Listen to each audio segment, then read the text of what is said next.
After finishing the regular season on a high note with 2 convincing victories, the 18-11 Fordham Rams have made the trip to Wilmington, Delaware for the A10 tournament.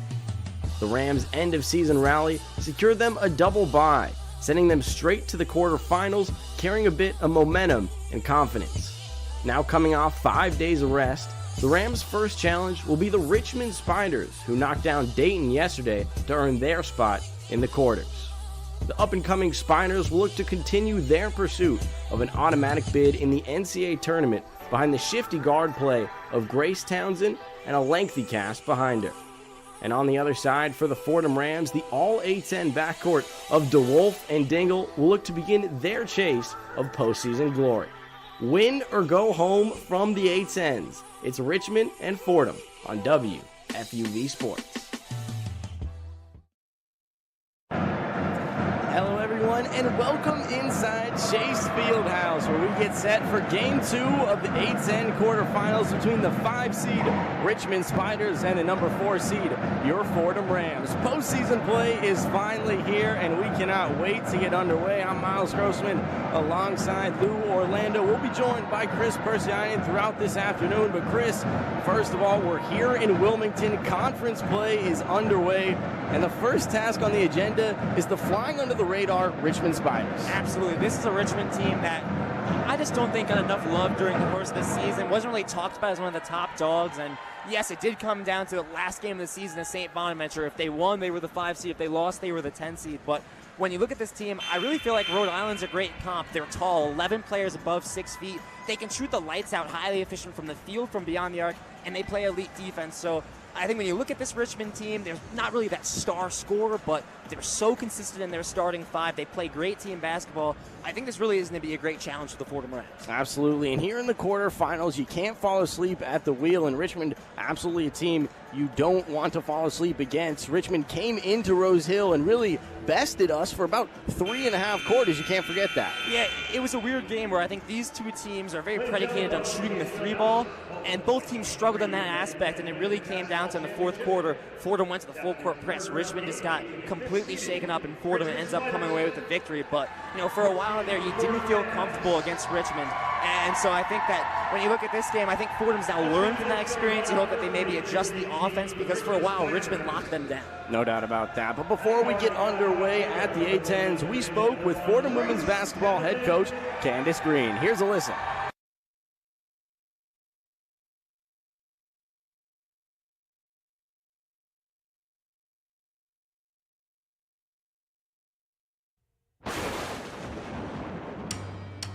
Hey folks, this is Thomas Aiello, with Ryan Gregoire, and we're your main hosts for WFUV Sports' new college basketball podcast, Storm the Court. We'll talk about the top 25 rankings, some of the big games from the week before, and preview the slates ahead. We also talk Fordham basketball, both men's and women's, so don't be afraid to listen to that as well. Tyler Hu and Danny Scott also join the show as recurring hosts. So make sure to tune in to Storm the Court, a production of WFUV Sports. This is the road to March.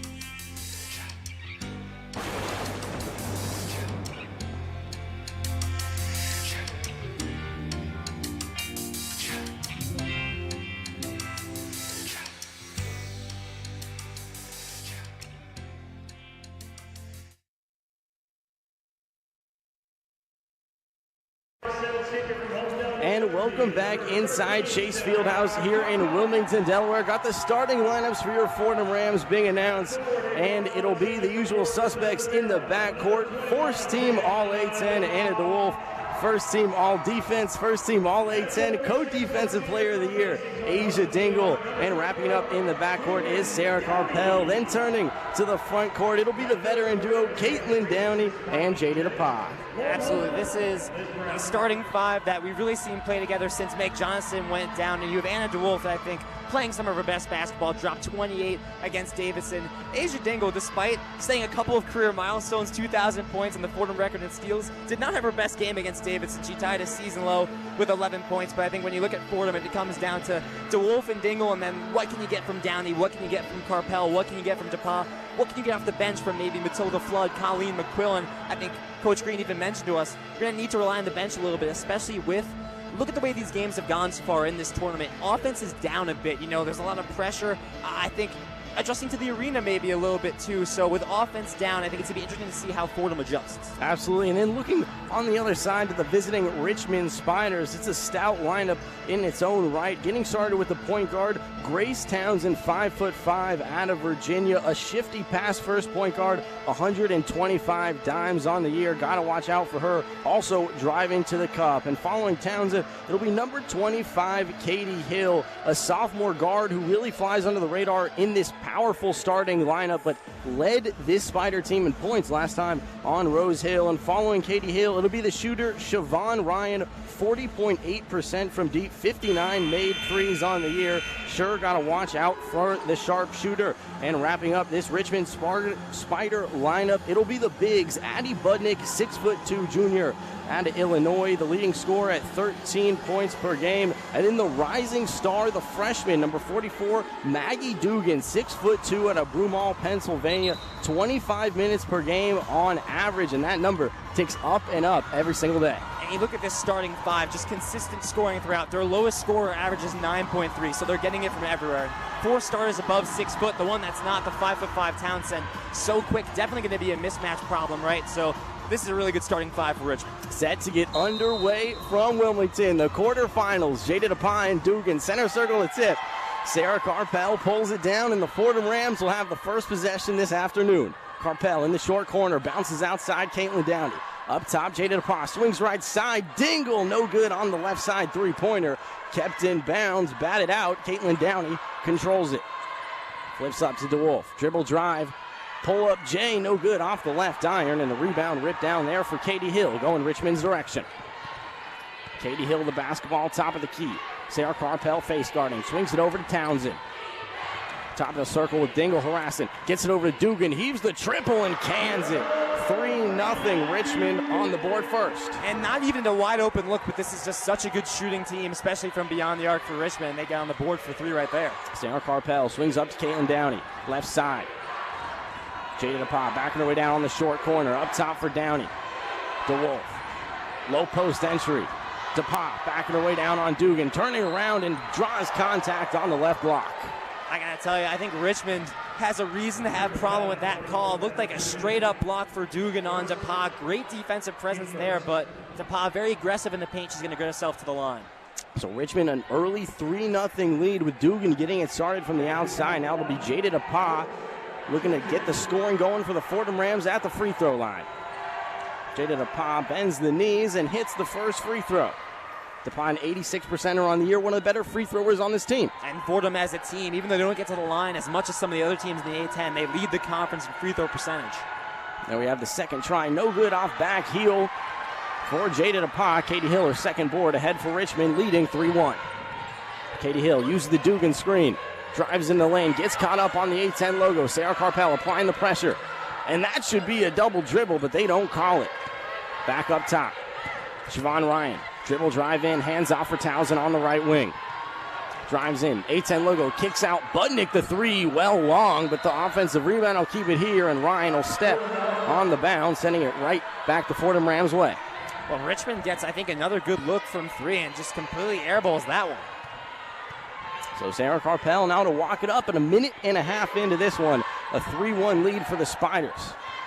Jada DePie, hands off for Age Dingle. Dribble drive in the lane, flips it up, no good off back heel. And Richmond will quickly wrap up this possession. Grace Townsend to call out the play. 3-1 Richmond, 8-11 in ticking in the first quarter. Townsend dribble drive in. It'll be off Townsend, and great defense there for the Fordham Rams. Absolutely. I think that's DePie, and there was able to knock it away and off of Townsend. And, Townsend's so quick, able to drive to the lane, but Fordham really stuffing the paint, making that really difficult for her to do. Absolutely a key to this afternoon's game, getting in the lanes. Carpel flips out for Downey. Dribble drive in, pull-up jumper, and looked like Budnick got a piece of it. Richmond the rebound the other way. Katie Hill on the perimeter, loses control. Carpel pokes it free. Grace Townsend comes down with loose ball. Hill drives into the lane. It'll be the offensive foul. Caitlin Downey got the feet set. I tell you what, Richmond has gotten off after that first three to a little bit of a slow start offensively. This is a couple of plays where they've gotten good looks but haven't been able to take advantage, and now an offensive foul, and you just hope if you're Fordham that the offense starts to figure itself out. I think they're getting okay looks, but I think a little nervous right now. So Fordham Ram basketball trailing 3-1. Top of the circle, Caitlin Downey. 2.5 minutes into the first quarter. Dingle swings up top. Jada DePauw hands off for DeWolf. Grace Townsend on her. Uses the DePauw screen. Backing away into the A10 logo. Left block. Kicks out DePauw. Mid-range J, no good. Just short off the front iron. Grace Townsend climbs the ladder for the rebound. Richmond in transition. Townsend loses control. Pushed off. Gets it out to Townsend. Heaves the mid-range and gets it to fall. Dugan's second bucket of the day. 5-1 Richmond. Well, once again, the aggressive drive into the paint sets up that shot. Dingle looking to go coast to coast. Out of control. Flips it up, and Katie Hill pulls down the rebound. Richmond basketball, top of the circle, 5-1. Gets it into Dugan, poked free by Dingle, and Downey comes down with the loose ball. Both these teams so good at defense, but Fordham steals is really their game, and that's where you hope they can maybe get the edge against Richmond. So a slow start offensively for the Fordham Rams, 6:37 and ticking, trailing 5-1. Downey cuts to the basket, flips it up off the right side of the window and in. That was a really tough shot, contested, just caught the ball and went right up with it, far away from the glass, but able to bank it in. Fordham Rams back within a pair, 5-3, 6:23 and ticking in the first quarter. Grace Townsend on the A10 logo. Hesitation step, drives out, hands off for Siobhan Ryan, the shooter. Swings over left side, Dugan, dribble drive, mid-range J, no good, short. Dingle the rebound, pushing in transition. Dumps it off for Carpel, up top for Downey, swings left side. Anna DeWolf, surveying the D, takes the DePauw screen and tosses it to her. Jay DePauw, back to DeWolf, two-man game left side, flips up the mid-range J and gets it to go, 5-all. And DeWolf, who just came off a 50% shooting day against Davidson, 9 for 18, gets that mid-range with a fall. 5:44 and ticking in our inaugural quarter of A10 conference tournament play. Siobhan Ryan, dribble drive in, curls in the lane, no finish. Good defense there for Anna DeWolf. 5-all, Fordham basketball in transition. Anna DeWolf loses control and tosses it out of bounds on the far sideline. DeWolf going for that one-hand pass and just kind of let it slip. Also, I think a little bit of miscommunication, but one thing that Richmond doesn't do is they don't crash the glass. They're not going to go for offensive rebounds. They're dead last in the A10. That's a conscious choice, and so for Fordham, what they found out the last time they played is transition offense really not going to be there, and I think even when you're seeing Fordham try and push the pace, those transition lanes aren't there. Absolutely. So 5-all Richmond basketball, top of the circle. Grace Townsend takes the screen from Krista Grava, will take a couple steps back. Colleen McQuillan on her. Dribble drive right side. Townsend, no finish, and a great rebound there for Colleen McQuillan under the basket. Just a great all-around play by McQuillan. 5-all, Anna DeWolf looking to go coast to coast, flips it up, just short on the layup. Matilda Flood whistled for the loose ball foul. Yeah, that's tough. Flood coming in. First off, a really tough look for DeWolf. Almost gets it to go with some touch, and then Flood crashing in there and just collides as she's going for the ball, and it's incidental, but yes, always a foul. So as we've seen throughout the start of A10 tournament play, a low-scoring game, 5-all, about halfway through the first quarter. 4:55 and ticking, Richmond basketball. Hill uses the Budnick screen, top of the key, in the righty slot. Jada DePauw applying the pressure, gets caught up, hands off for Grace Townsend. Townsend elects to slow it up now. Dribble drive into the lane on the A10 logo, kicks out, three in the air. Krista Grava, no good. DePauw fighting for the board, and Dingle will pull it down. 5-all, Fordham in transition. Matilda Flood, left side, curls in the lane, kicks out. DeWolf, three, no good, just short. Budnick will pull down the rebound for Richmond. 5-all, 4:21 and ticking in the first quarter. Grace Townsend flips up for Budnick. Jada DePauw applying the pressure. Skip pass right side. Olstrom dribble drive. No good. Jada DePauw pulls down the rebound. Dingle actually slipped on that play. Olstrom had the lane but couldn't finish at the cup. Looking to go the other way. Dingle drawing contact on the right block, and Fordham will have an opportunity to take the lead at the free throw line. And we were talking about this at practice today, how Fordham probably doesn't get to the line as much as they would like to, but Asia Dingle certainly does. She really accounts for the majority of their free throws, and she's going to get to the line after this media timeout. So as we head to our media timeout in the first quarter, 5-all with 4:04 remaining in the first. You're listening to Fordham Women's Basketball on WFUV Sports.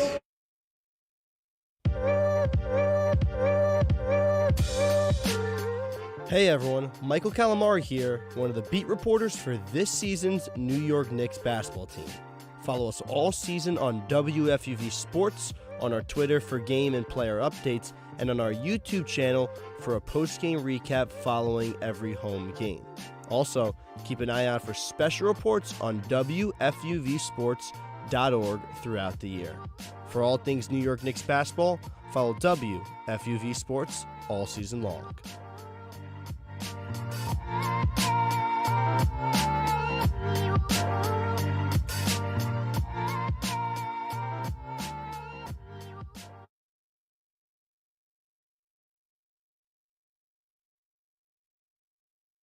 Now to our sideline reporter, Chris Persianen. Hey guys, Fordham has played a slow start, but the emphasis has been what it's been since practice yesterday, playing together. Coach Green has been stressing to the team that the number one goal today needs to be to stay together. That was the biggest message to them the night before the game as well as in the pregame huddle, where head coach Candace Green emphasized that no matter what's happening in the game, no matter what mistakes they make as a unit or even individually, they have to remain the closely congealed squad that we know them to be. Absolutely. With so much experience playing together, Fordham isn't exploring much new territory here. Today, it's just about being who they know they can. Absolutely, Chris. Thank you so much. And you know, when you get off to a slow offensive start, 5 points through about 6 minutes of play, you really have to stay together. No playing the blame game. And I tell you what, when we're talking about staying together, yes, the offense has been a little slow. First, I want to give credit to Richmond. I think it's the same thing we saw the last time these two teams played. Richmond's length, their size, really allows them to deny some of those lanes, cover up the perimeter, makes it tough for Fordham's offense to get going. Conversely, though, I think Fordham's defense has been incredible. When you're looking at is the 1-3 they got off was a semi-contested 3, and everything else, they're packing the lane, they're trying to drive with Townsend.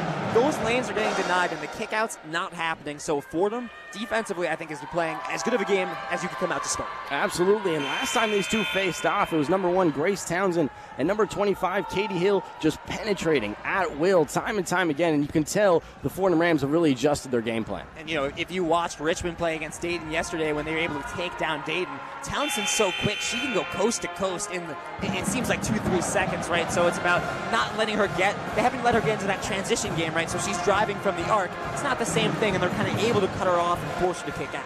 Absolutely.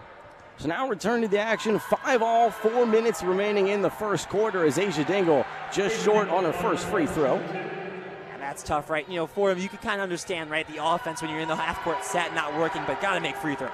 So Asia Dingle good on her second in the 1-of-2 trip. Gives the Fordham Rams a 1-point lead, 6-5. The full court pressure on for the Fordham Rams. Krista Grava looks to break it. Fordham Rams poke it free. Katie Hill recovers, and the Fordham Rams are now in the defensive end. Budnick fires it up, and it'll be out of bounds off the back of the rebound. Fordham Rams basketball. Well, Miles, I know you remember the last time these two played, the full court press was the game changer that got Fordham back into the game. And I heard Asia Dingle say to Candace Green, if we're not full court pressing, I'm not playing. And Candace said, I got you. And we see the full court press come out here. So Fordham Rams, the basketball and the lead. Caitlin Downey, turnaround, mid-range, got it. 8-5, the Fordham Rams take the lead. Downey inexplicably wide open at the right elbow. That's an easy 2 for her. 3:36 and ticking. Boone drives in, turn around on the block, swatted away by Matilda Flood. It'll stay right here, but what a play. The defense for Fordham just continues to be so good, and I continue to say Matilda Flood, no matter what you ask her to do, she can do anything out there defensively, and there she's playing in the post and swats it down. An ugly start to this game, but the Fordham Rams have a 3-point lead, 8-5, 3.5 minutes remaining in the first. Boone, the trigger man. 2-hand pass up top for Dugan. Righty dribble on the A10 logo. Matilda Flood in there. Asia Dingle rips it free, and the Fordham Rams are in transition. Anna DeWolf, stop, mid-range, gets it to go from 5 feet. 10-5 Fordham. That is a ridiculous bucket by Anna DeWolf in transition. That's just crazy. Boone outside, takes the Krista Grava screen, flips up top, Krista Grava. Extra pass Dugan, dribble drive right. Hands off for Katie Hill, top of the circle. Caitlin Downey on her. Hill looking to go to work. Flips it up, air ball much too strong. Asia Dingle the board. Fordham pushing in transition. Kicks out, Colleen McQuillan. Caitlin Downey top of the key. Extra pass, Matilda Flood will hit the 3 from the left corner. 13-5 Fordham Rams. All of a sudden, the offense showing up for Fordham, and Matilda Flood, her shooting numbers since January 25th are exceptional. She's really turned it on. And an 8-0 run for the Fordham Rams will force the head coach, Aaron Russell, timeout. 2:40 remaining in the first, and the Rams have taken over. Miles, let me hit you because we just saw Matilda Flood hit a three. Her shooting numbers of the last 6, 12 for 21 from the field, that's 57%, and from deep, 41%. This is Matilda Flood, who looked at mostly as a defensive asset. You take offense from her where you can get it, and frankly, you're getting offense and then some whenever you want it, really, this stretch down the road. And man, all of a sudden, Fordham just turned on the offense. We always talk about they feed off of their defense and getting stops, and they continue to get stops. Their interior presence has been as good as I've seen it all year long, and now we're seeing the offense start to run in transition. Absolutely, and I think the key to this afternoon's contest was get back to that Candace Green style of ball, run and gun, in transition, pressure defense. We've seen exactly that through the last couple minutes. Now they have an 8-point lead. And, when Richmond's making their shots, yes, they can stop the transition offense, and, they're not crashing the boards or anything, but when you miss shots, you're going to allow some transition offense, and Fordham taking advantage of it. So back underway in quarter one. Dugan swings outside Budnick. Caught in the left corner. Jada DePaul harassing her. Budnick looking to create some space. Bounces it out. Siobhan Ryan, top of the circle.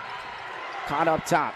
Finds Dugan. Dugan curls into the lane. Flips it up well short there. Gets her own board, and the freshman doing work now. Kicks out. Siobhan Ryan. A wide open three. Just short. Jada DePaul climbs the ladder. Gets the board. That's your leading three-point percentage player in the A10, missing a wide open three. Sarah Carpel drives, curls on the right block. Gets it out. Anna DeWolf kicks out. Downey cans the triple. 16-5, and Fordham red hot. Grace Townsend looking to go quickly the other way for the Richmond Spiders. Maggie Dugan outside. Caught on the left arc. Finds Budnick, top of the circle. Overhead pass. Olstrom. Dribble drive into the lane. Finds Dugan, left side. Well short on the three. Battling for the board. Asia Dangle rips it down. Fordham Rams in transition. Kicks out. Downey another. Got it! 19-5 Fordham Rams. 126 a ticket in the first. 3 straight threes for the Fordham Rams, and Richmond can't buy a bucket. Fordham, on the other hand, they can't seem to miss. Grace Townsend looking to go the other way. Outside on the perimeter. Mismatch with Jada DePaul on her. Drive and kick out to Olstrom. Mishandles the pass. Will slow it down on the right arc. One dribble in. Down low, Grace Townsend, drive and kick. Siobhan Ryan on the A10 logo, kicks out Budnick. Wide open, corner three, no good on the answer. Jada DePaul the rebound. It's just Richmond getting open looks they can't hit. Sarah Carpel, dribble drive in, no good, too strong. Budnick the rebound. So now Grace Townsend will elect to slow it up. 45 seconds remaining in the first quarter. 19-5 Fordham Rams. Townsend pushes off, no call. DeWolf hits the deck. Curves out. Dugan, mid-range, no good, just strong. Budnick will keep it here with the offensive rebound. About a 10-second difference between the shot clock and the game clock in the first quarter. Grace Townsend, top of the key. Does a move on DePaul. Drills in, no good. Draws contact from the left block. I'll tell you what, I think Townsend might be a little upset that she didn't finish there. Yes, she took some contact, but felt like she had an opening there to get that ball in the bucket. And still Richmond looking for a field goal made on the court. They haven't got one, and it feels like over 7-8 minutes. They're now 2 for 16 from the field. And Fordham on an 18-0 run. Grace Townsend at the free throw line, but Richmond cannot get a bucket. 0 for 13 in their last 13. So Grace Townsend at the free throw line and finally ends the drought. 19-6 Fordham. And it was 5-all about a couple minutes ago, Lou. Just hard to believe. It's out of that timeout. Fordham just came out with such a burst of energy, and Richmond just couldn't match it. So Grace Townsend on second free throw all the way around and out. Jada DePaul pulls down the rebound, and the Fordham Rams will slow it down. The final possession, barring a turnover, in the first quarter. Sarah Carpel in the far forecourt. 19-6 Fordham. 10 seconds on the shot clock. Rams get the play going. Matilda Flood, dribble drive, kicks out to Wolf. The three, no good. Siobhan Ryan pulls down the rebound. 1 second on the shot clock. Here's the heave. Well short And that's how the first period comes to an end. 19-6 Fordham Rams. Miles, in a tournament where, especially to start things off, offense has been hard to come by. Fordham found some offense in that second half. 19 points, they hit a few threes, and that's good Fordham basketball right there. Just an unbelievable run. 19-6 as we send it back to our Rose Hill studios for a scoreboard update with Rilee Lucas. The one-on-one scoreboard. A lot of action going on with women's basketball as the conference tournaments take place.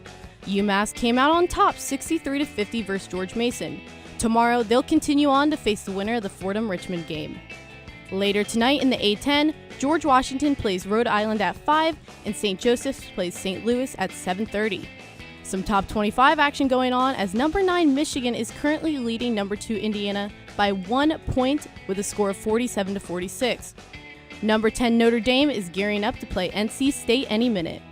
Switching over to the NBA, the New York Knicks head down to sunny South Beach to play the Miami Heat at 7 p.m., and the Brooklyn Nets head on north to face off versus the Boston Celtics at 7:30. With WFUV Sports, I'm Rilee Lucas.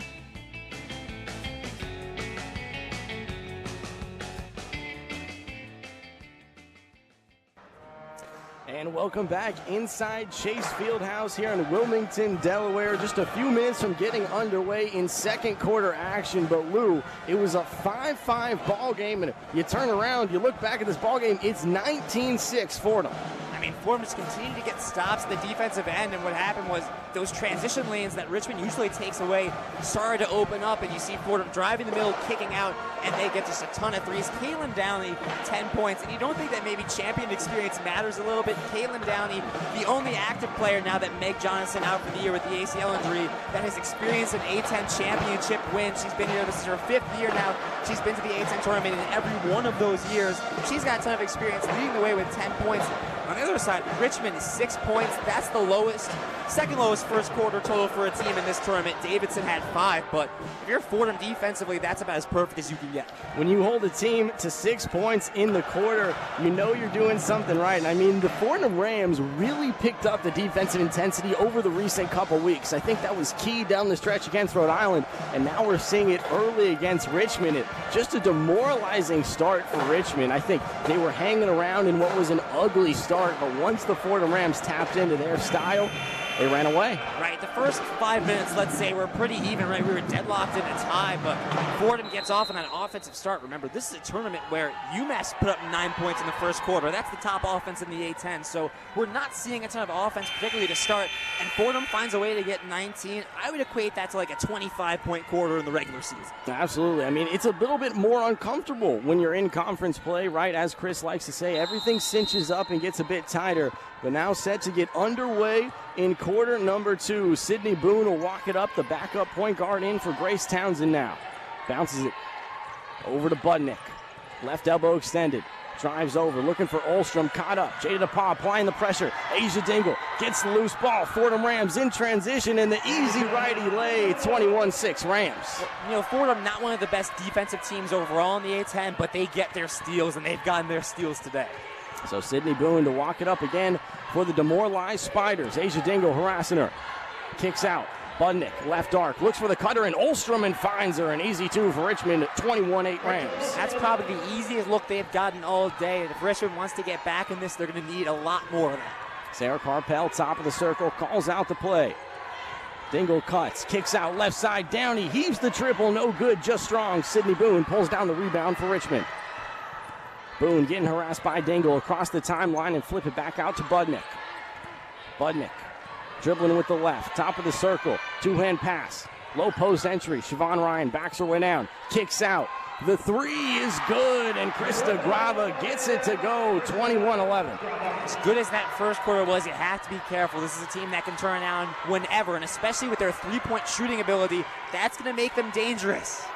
So Sarah Carpel back the other way, gets loose, just short on the layup, and missed the bunny there. Budnick going the other way. That's maybe a momentum turn for Richmond, right? That's about as easy of a layup as you can miss. Sydney Boone swings up top, down low. Olstrom dribble, drive the lane, the offensive foul. Anna DeWolf side coming the whole way. That's big for Fordham. You're worried about Richmond maybe getting a little bit of momentum, a 5-0 run these last two possessions to get that offensive foul. Give yourselves a little bit of time to recollect, right? You're still in the commanding driving position here. Absolutely. 21-11, 8:21 and ticking in the first half as Asia Dingle will cross the timeline for the Fordham Rams. Calls out the play. Takes the Downey screen now. Left elbow, flips back up top. Downey, extra pass. DeWolf, right arc three, no good. Just short there. Budnick pulls down the rebound for the Richmond Spiders. Spiders the other way. Budnick crosses over top of the circle. Kicks out, left side. Olstrom, three ball, yes! 21-14, Richmond right back in this ball game. Sarah Carpel the other way for the Fordham Rams. Hesitation step and shoulder draw contact, driving on the baseline. As good as that first quarter was defensively, we do have to admit, right, Richmond missed a couple of shots that they probably don't miss, and that's the one thing is if they get going shooting-wise, that's a problem for Fordham, right? The three ball is the easiest way to get back into games. An 8-2 start for Richmond here in the second quarter, 21-14. Fordham Rams the lead in the basketball. Dingle backing her way down, turns around on the short corner, flips it up and gets it to go off the back heel, 23-14. Asia Dingle is just amazing. That was essentially a post-up on a 6-foot player and somehow gets it over that wingspan. Sydney Boone swings up top. Krista Grava, hesitation step, into the left elbow. Matilda Flood on her, finds the cutting Boone wide open, and for the second time in the second quarter, they get a wide open bucket on the left block. Dingle gets caught creeping up top of the key, and Boone just left alone in the paint. 23-16, Fordham Rams lead by 7 with the basketball. Dingle drives in, kicks out. Matilda Flood, left corner, finds Sarah Carpel. Driving kick, Colleen McQuillan, top of the key three, no good, off right iron. Katie Hill, the rebound for the Richmond Spiders. Back the other way in the offensive half now. Sydney Boone outside will heave the three, no good, off back iron, fighting for the board. Asia Dingle comes down with it. Dingle crosses over in transition, spins around and flips it up with the left. 25-16 Rams. You know, we still get excited about it even though we see it all the time, but that classic spin move to the left-hand finish is just so mesmerizing. 25-16, Olstrom out on the right arc, dribbles away to the A10 logo. Free throw line, bounces it left side, Sydney Boone. Out on the left arc, will slow things down now. Krista Grava, top of the key, thinks about the three. Dribbles over, hands it off to Budnick. Budnick. Krista Grava backing her way down, finds the cutting Olstrom. Colleen McQuillan rips it free. Fordham Rams another turnover. It's another great defensive play for McQuillan. Sarah Carpel, dribble drive into the lane, kicks out. Colleen McQuillan bounces it up top. Asia Dingle on the left wing. Declines to DePauw screen. Now gets it back. DePauw, dribble drive. Left side, Colleen McQuillan, left corner three, no good. And Budnick will pull down the rebound for Richmond. 25-16 Fordham. 5:48 remaining in the second quarter. Katie Hill, top of the circle, bounces it right side for Olstrom. Over to Budnick now. Turns around on Colleen McQuillan. One dribble left. Flips out. Krista Grava heaves the three. No good. Off back iron. Asia Dingle, another rebound. Fordham Rams in transition. Dingle between the legs, bounces it over to Carpel, finds DePauw. No finish, but she'll be going to the free throw line for two. And that's just exquisite passing by Fordham. First, a great find by Dingle, bounce passes it through a really tight lane to get to Carpel, and Carpel immediately sends it back into the paint for DePauw, who draws the contact. So Jada DePauw, the second best free throw shooter on this ball club. Reliable to say the very least in her 5th year playing Division I basketball. 4 years in the NAC. Now our first year playing in the Atlantic 10 tournament. Flat-handed, just short on the first free throw. As good as Fordham has been, you'd really like to see them clean it up at the free throw line. That's now 2 for 5. So Jada DePauw, an opportunity to salvage the trip here. Bends the knees, high arcing free throw is good. 26-16, and the Fordham lead is back to double digits. 5:25 remaining in our first half.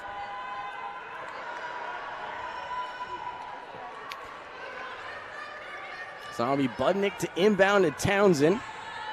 Fordham a double-digit lead, and it was that hot end to the first quarter. Budnick swings over left side, Dugan. Olstrom, top of the key three, hesitates, kicks back out. Maggie Dugan, hands off. Katie Hill, top of the key now, Olstrom. Swings right arc, Townsend. Olstrom, left arc, gets it back, heaves the three, and will airball as it bounces out of bounds on the baseline.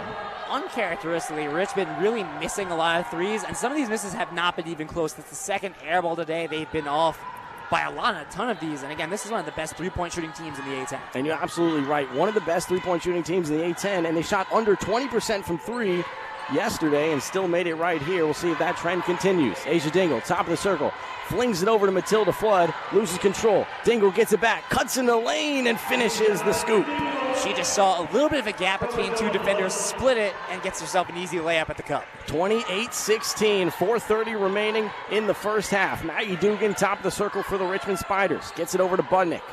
On the right arc, fakes the overhead pass. Crosses over, backs her way down now on Caitlin Downey. Flips up with the left and gets it to go, 28-18. 4 minutes and 20 seconds remaining in our first half here. Back to a 10-point lead. Asia Dingle the basketball on the right arc. Flips back up top. Caitlin Downey gets over to McQuillan. Back from McQuillan. Top of the arc. Three is pure. 31-18. That is an NBA three for Caitlin Downey in her third of the game. Grace Townsend quickly the other way for Richmond. Drive, kicks out. Katie Hill fires right back with a three of her own. 31-21. Credit to Richmond. They have not gone away in this quarter. It's the three-point shooting that, again, really keeping them in it. Asia Dingle flips back out. Caitlin Downey. Right elbow extended. Dribbles with the right. Hands off for Asia Dingle. A 10-point lead for the Rams. 3.5 remaining. Asia Dingle will take a couple steps back and reset the play. Skip pass right side. Caitlin Downey will think about the three. Drives in, kicks back out. DeWolf wants the foul, and it'll be the shot clock violation. And Grace Townsend will finish the play, but the play was already blown dead with the shot clock violation. Grace Townsend almost had the breakaway, but they rule it dead. Richmond's going to argue that they knocked it away from DeWolf before the shot clock expired and thus being a steal, but I think that there was a little bit of a grapple beforehand that made the shot clock violation went off before Townsend gained control. So Fordham Rams get a bit of a break there as they hold a 10-point lead, 31-21. You're listening to Fordham Women's Basketball on WFUV Sports. The one-on-one score.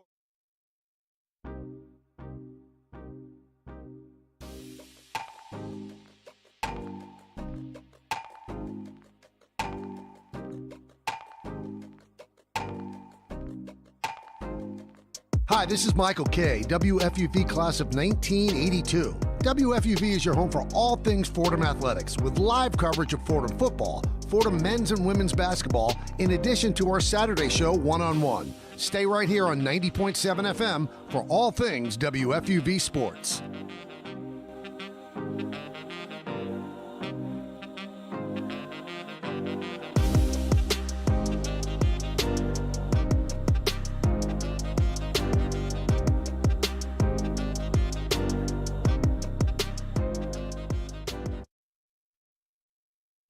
Welcome back inside Chase Fieldhouse here in Wilmington, Delaware. But before we turn back to the action, we'll get Chris Persianen and an update from the Fordham bench.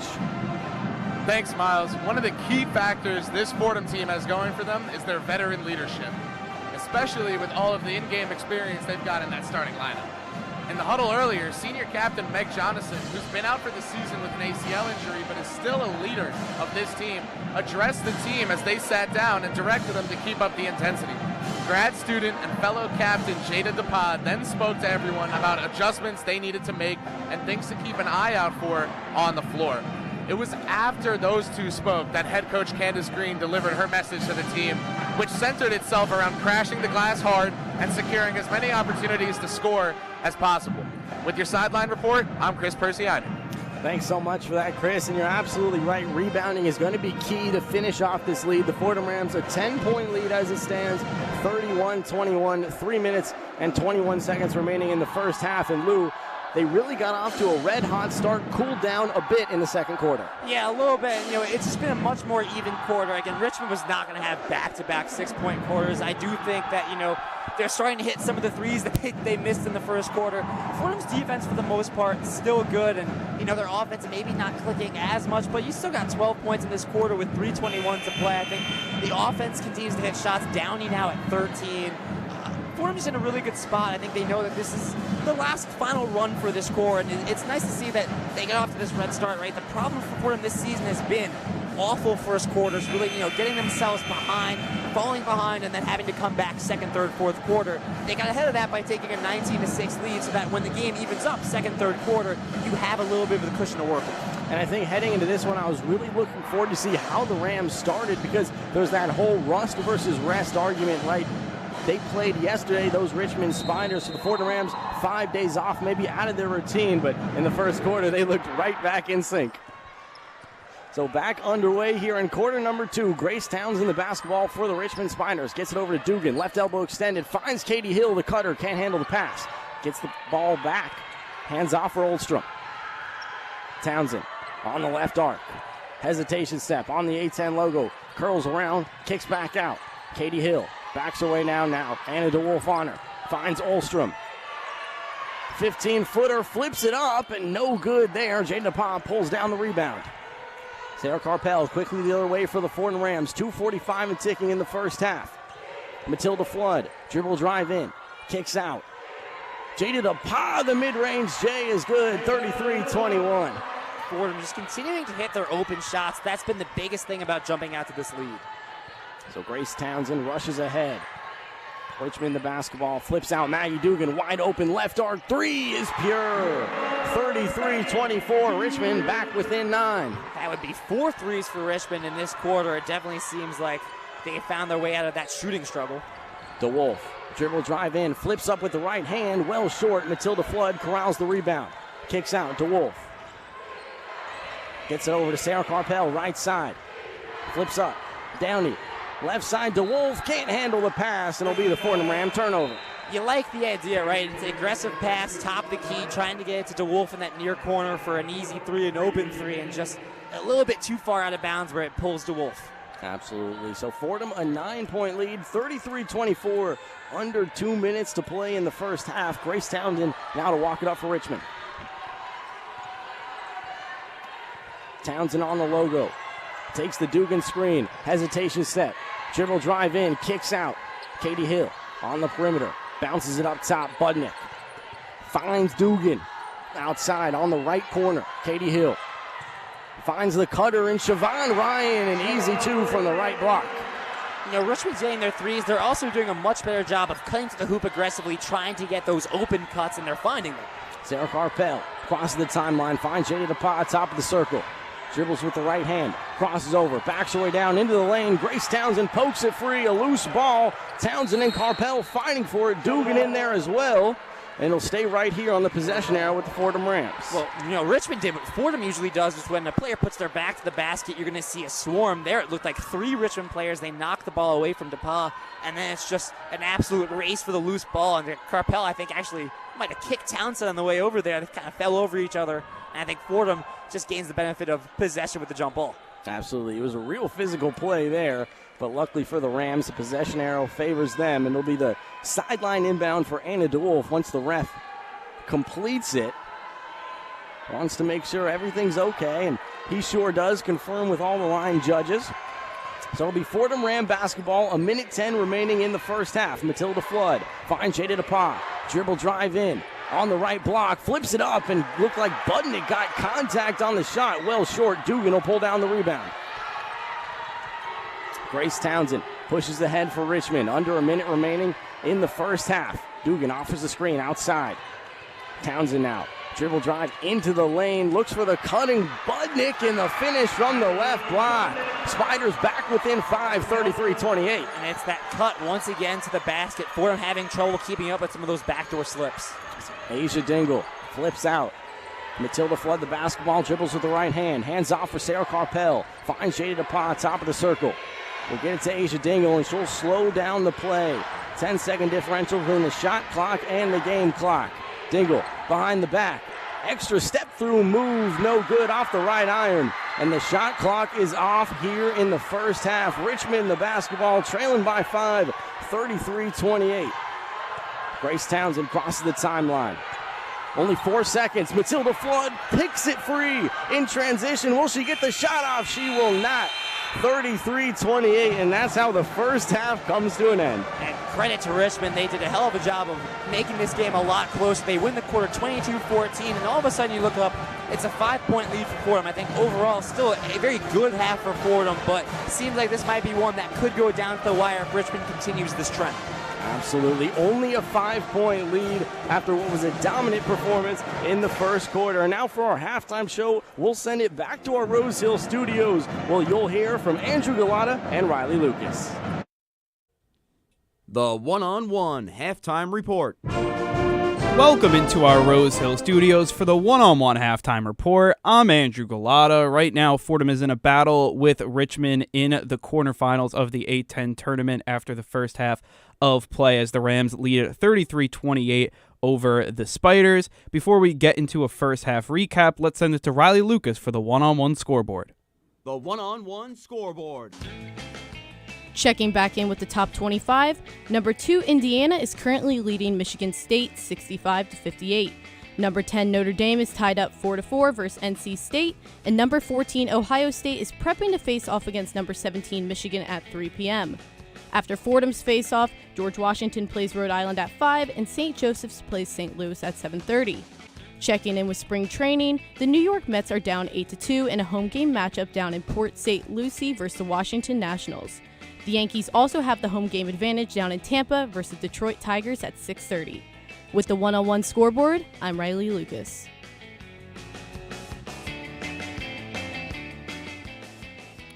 Thanks, Rilee. Always great to hear the scores from around the country, basketball, baseball, all that stuff. But I want to focus in on this game between Fordham and Richmond. Winner go home, quarterfinals of the A10 tournament here on this Friday. And right now, the Rams up by 5, but they got out to a roaring first quarter start.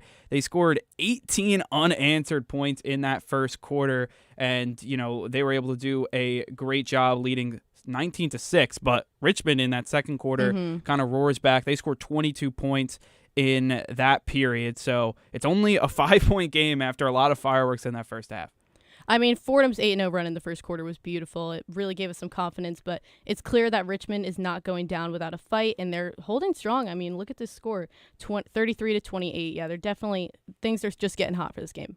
And right now, leading the way for Fordham is Caitlin Downey. She had 10 first quarter points. Now she has 13 points. Asia Dingle leading in the rebound department at 6 for Richmond. Maggie Dugan leading the way at 8 points for her, but a much more even scoring effort for Richmond as a whole. But Fordham, you know, they're doing a nice job of, you know, especially in that first quarter more so, of kind of spreading the ball, getting it into different players' hands. Asia Dingle also has 9 points. Overall, they're shooting over 40% as well. But that first quarter, I think, was kind of what the Rams wanted to do. A great start to A10 play. They've gotten off to rough starts in the past. This time they get up 19-6, but that second quarter, kind of a different story. Definitely kicked off with a huge burst of energy in that first quarter. And even more so, if you look at these Rams, if you look at the games they've had these last couple weeks, you could see they've really picked up on the defense and the intensity in this game that they're playing right now. That's obviously been an issue for the girls. And based off this score and based off this first half, it's looking good.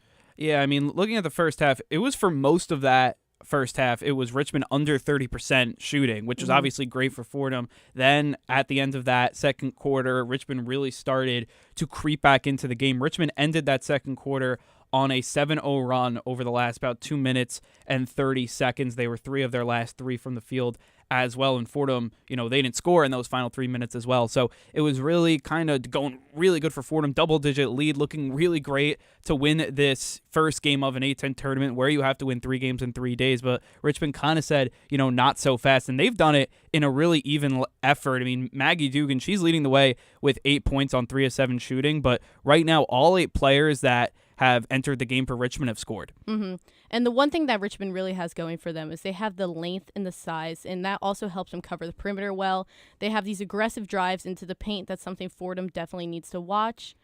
But, I mean, it's looking like a pretty good matchup. This is a really good game. Yeah, I mean, I remember that pregame, like everyone was talking how this Richmond team looks a little bit like URI, who Fordham beat in a crazy game back at the Rose Hill Gym last week, I should say. And then now, Richmond plays in a similar manner, a lot of size, but obviously just not as good considering they're the 5 seed and Rhode Island's a 2 seed. But, overall, they play that similar way with a lot of size and not just like one player who's going to kind of beat you. It's kind of a whole cast of characters, which, could be really tough in a tournament atmosphere because when you have to win for, in Richmond's case, 4 games in 4 days, you need a new player to step up usually every day just because it's tough to play 4 straight games or even, back-to-back, games in, 2 days. So, for them to be able to kind of turn to a different player every single game, that is, a huge thing, for them. I mean, Addie Budnick yesterday had 20 points, and then today it seems like Maggie Dugan kind of taking, a little bit of more of the, I don't want to say the star role, but the starring role for today's game. Mm-hmm. And now Fordham did have that 5-day rest advantage, which could be an advantage or it could be a disadvantage. It really depends how these girls came out. I think so far, I would say it was an advantage considering how that first quarter went. So far it's looking pretty well. Like they started off very hot. Like you said, that tends to be an issue that they, start off a little slow. Or, I mean, the first minute of the game, I got a little nervous because what were they down, like 0-5? Yeah, it was like 5-1. I got 5-1. I got a little nervous, but then immediately the energy picked back up, and it shows that rest day advantage really came in handy. And right now for Fordham, also leading the turnover battle as well, as they've scored 6 points off the turnover, but Richmond as a whole has 9 turnovers to Fordham's 3, which is kind of something we've seen all season long. Fordham doing a great job of taking care of the basketball and then also kind of taking advantage of others' mistakes. This Fordham team has done a good job. Points in the paint is at 10-10, which, for a team that has a ton of length like Richmond, to have Fordham tied in that's also really good. And a big stat I want to talk about is fast break points, which Fordham loves to push. They're up 9-0 in the fast break point advantage right now. So that's all really good stuff as Fordham will try to, lengthen their lead into the second half. Mm-hmm. And I mean, Fordham, these Rams have played Richmond one time this year. Yes. And it ended up being a 68-59 win. I mean, we could really look at how that game went and kind of compare it to how this game's going to go.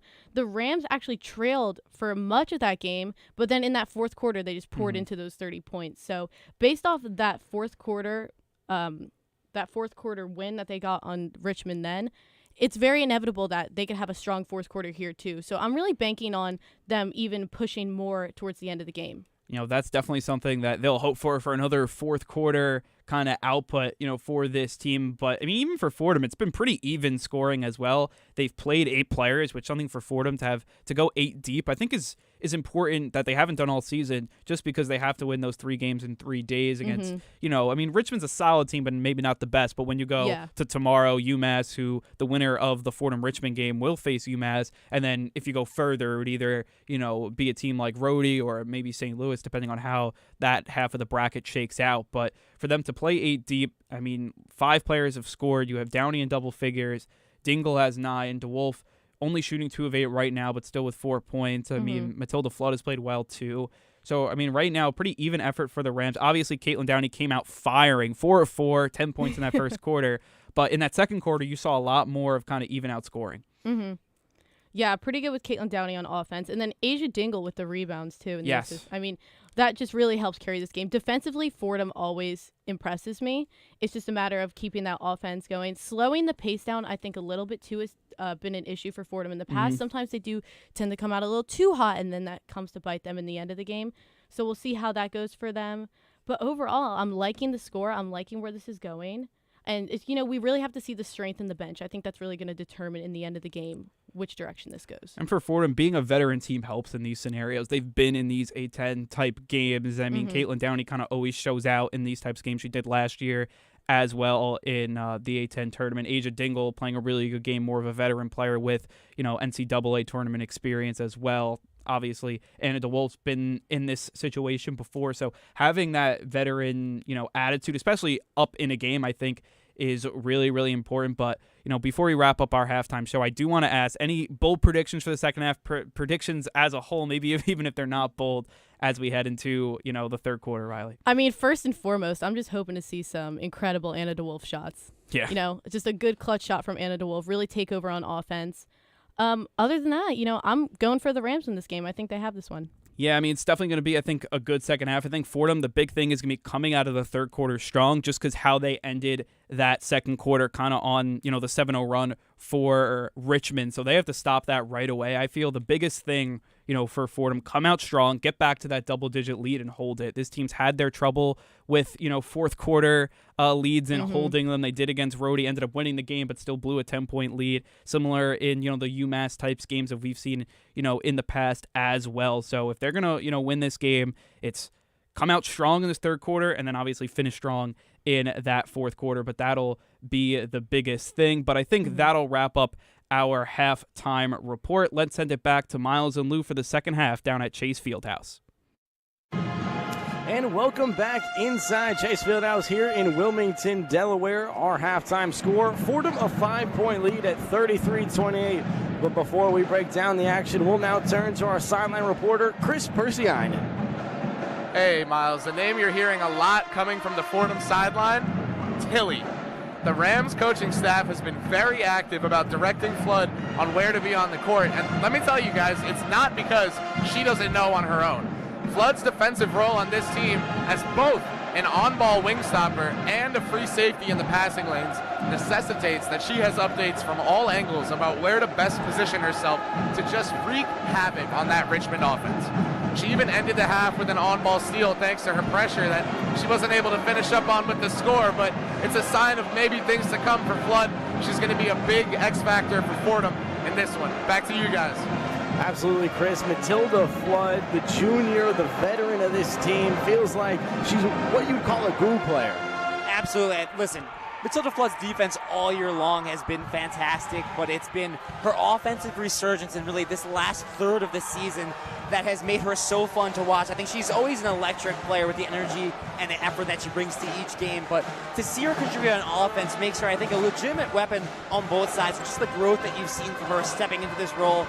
As soon as Meg went down, she became the sixth man, the first person off the bench, and she's playing that role to perfection, Miles. You're exactly right. She sure has, and what a strong body Matilda Flood can be. A reliable force, and if she was a baseball player, I think they'd call her a utility player. You know what I mean? She fills the gaps. But back to this game at hand, Fordham a 5-point lead, 33-28 at the half, and Lou, Richmond capped off that second quarter on a 7-0 run, and a lot of that had to do with driving and kicking. Fordham committing 2 defenders to the driver, and the dump off has been there. Absolutely right there. Sending Townsend a lot, having her drive into the paint and curl around, and Fordham sending 2. That's leaving openings for that backdoor cut for other people to come to the cup, something they weren't really doing in that first quarter. They're doing it a lot in the second quarter, and I think it shows in the stats. In the first quarter, Richmond 16.7% from the field. In the second quarter, 57%, right? That's a massive difference in efficiency.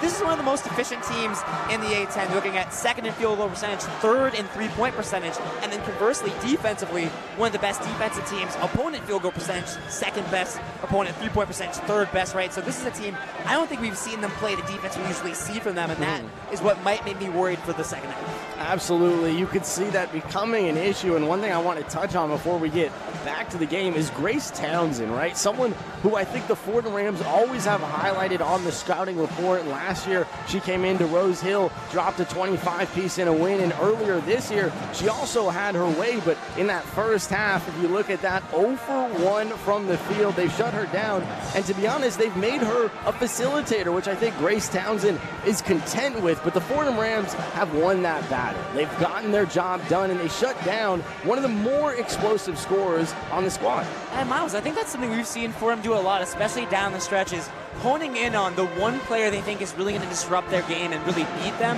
and committing maybe sometimes too much defensive focus on them, but look at the way they've attacked Sam Breen, where Sam Breen's never gone off against them. Elle Sutphin in Davidson, that last game of the season, has 5 points, and that's a top 5 A10 scorer, averaging 17, right? So I think it's the same thing with Townsend, where they are so committed to, hey, we're not going to give her anything in the paint that, yes, it's leaving openings around the perimeter for some kick-out threes, and yes, it's giving openings for other players to cut the cup, but I think that's a trade-off that Fordham, for the moment, is okay with. No doubt about that. And the Fordham Rams, it was a solid offensive half. 33 points. I think you'll take that every day of the week under these circumstances. Going on the road, I think this gym is a bit uncomfortable. I think everybody has struggled and no one is really feeling at home. And one thing I really want to specifically mention is, right, we're at the 76ers practice facility.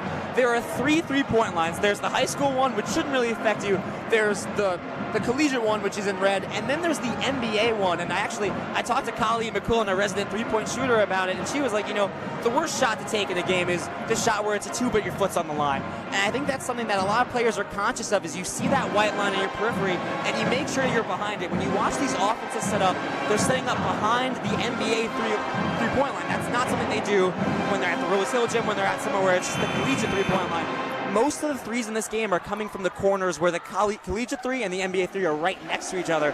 The one three that Downey took was like two feet behind the NBA three, right? So I think you're seeing a lot of those top of the key right arc, left arc threes not falling as much because it's a deeper shot. There's no doubt about that. Three-point lines are absolutely playing a role this afternoon, and they're going to play a role this whole weekend, so the Fordham Rams better get used to it if they want to make a run. They're 4 for 11 in the first half from three-point range, and a lot of that has to do with Caitlin Downey got really hot and carried these Rams to that first lead. I mean, how often do you talk about a first half where Anna DeWolf has 4, Asia Dingle has 9, and you're feeling good about the offense, and that's mostly because Caitlin Downey's had 13. The other thing that Chris Persianen mentioned to me off air is you're getting points on the bench. You didn't get points from the bench the last time you played Richmond. You already have 3 from Tilly. So back underway in quarter number 3. Grace Townsend to walk it up. Richmond, the basketball, trailing by 5. Townsend flips up top. Siobhan Ryan skips to left side. Budnick up top. Dugan heaves the triple. No good off left iron. Dingle pulls down the rebound, pushing ahead for the Fordham Rams. Dingle driving kick left side, and looks like Caitlin Downey caught the pass while standing on the sideline. Yeah, it's tough because Downey was going to kick out for DeWolf and try and get her an open 3, but must have had her foot just on the sideline. So a turnover to get us underway. And it'll be Richmond basketball looking to close this 5-point gap. Grace Townsend crosses the timeline, calls out the play. Dugan rushes over, provides the screen. Townsend, dribble drive into the lane. Dumps it off now, Dugan. Backs her way down on Downey, spins into the heart of the key and gets it to go with the left. For the first time in a while, Miles, this is a one-possession game. And Richmond on the board first here in quarter number 3, 33-30. Fordham Ram the basketball. Left side. Up top, Downey now. Swings over to Dingle. She'll think about the 3. DePauw offers the pick. Downey gets it up. Left side now. Sarah Carpel dribble driving the lane. Kicks out. DeWolf will heave the 3. No good. Just strong. Katie Hill pulls down the board for the Richmond Spiders. Grace Townsend. A burst of speed ahead. Kicks back out. Budnick. Dribble drive. Right hand. Had a step and finishes over Jada DePauw. 33-32. Spiders within 1.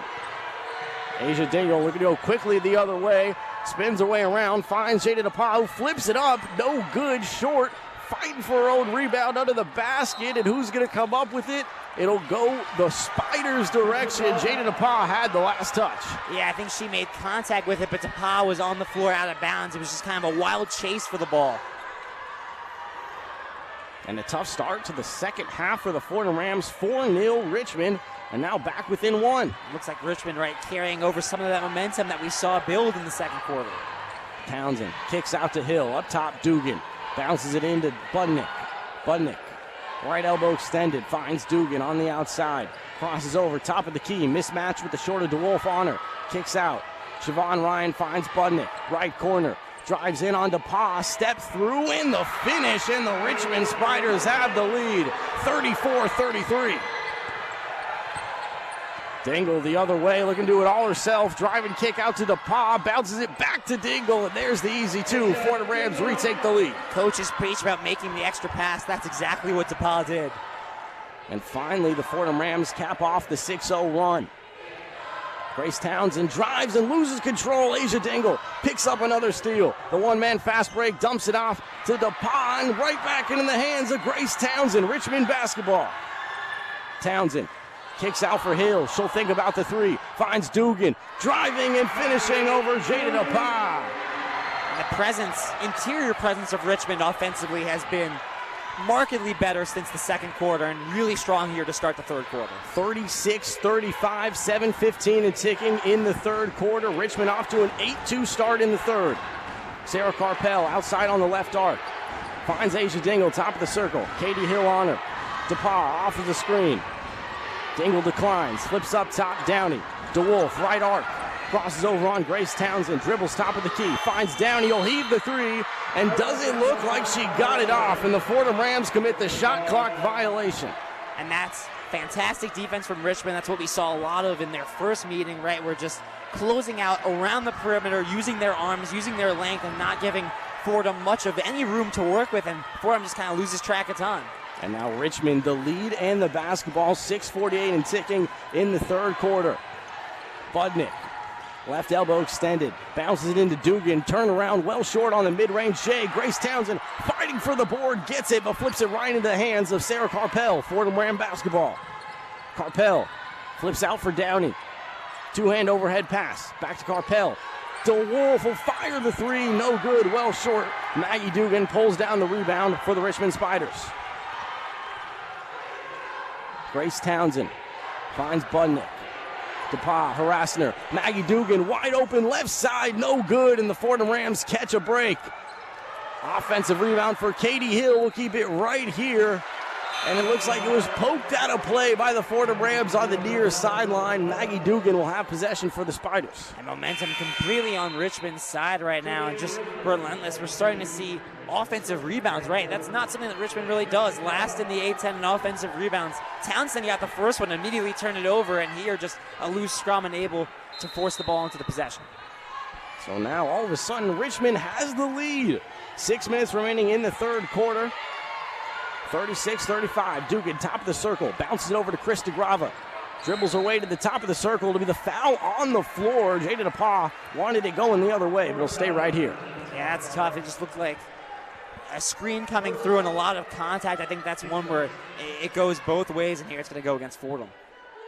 So now 5:58 remaining in the third. The Fordham Rams have put up 2 points in the third quarter and relinquished the lead. 36-35. Now the Spiders, the lead in the basketball. Olstrom outside. Back up top for Maggie Dugan, the freshman. Matilda Flood on her. Dribbles with the left hand. Now backs her way down. Over the two-man game and finishes it right over Flood and Engel. Richmond starting to make some very tough shots. 38-35. The Fordham Rams trailing by 3. DeWolf. Dribble drive, pulls up from 14, airballs it short in the collusion under the basket. Matilda Flood ran into DePauw, and Richmond got a free board. Dugan, top of the key, heaves the three in transition, no good, and the Fordham Rams will have it. Dingle in transition the other way, no good, but gross contact from Grace Townsend, 2 free throws for Asia Dingle. And what a series of events, right? Richmond momentum completely on their side. Flood and DePauw collide. Only 3 players are back in transition for Fordham. They get the stop, get the rebound, get a 2-on-1, and Dingle able to drive and force the foul. And man, oh man, this game has really turned on its head. Richmond, a 3-point lead after getting off to a 6-19 deficit. Man, have they fired right back. Since the first quarter, you're looking at Richmond outscoring Fordham 32-16. So there you have Asia Dingle, good on the first free throw, and the Fordham Rams back within 2. Dingle, righty free throw is good. Rams back within 1, 38-37, 5:17 remaining in the third.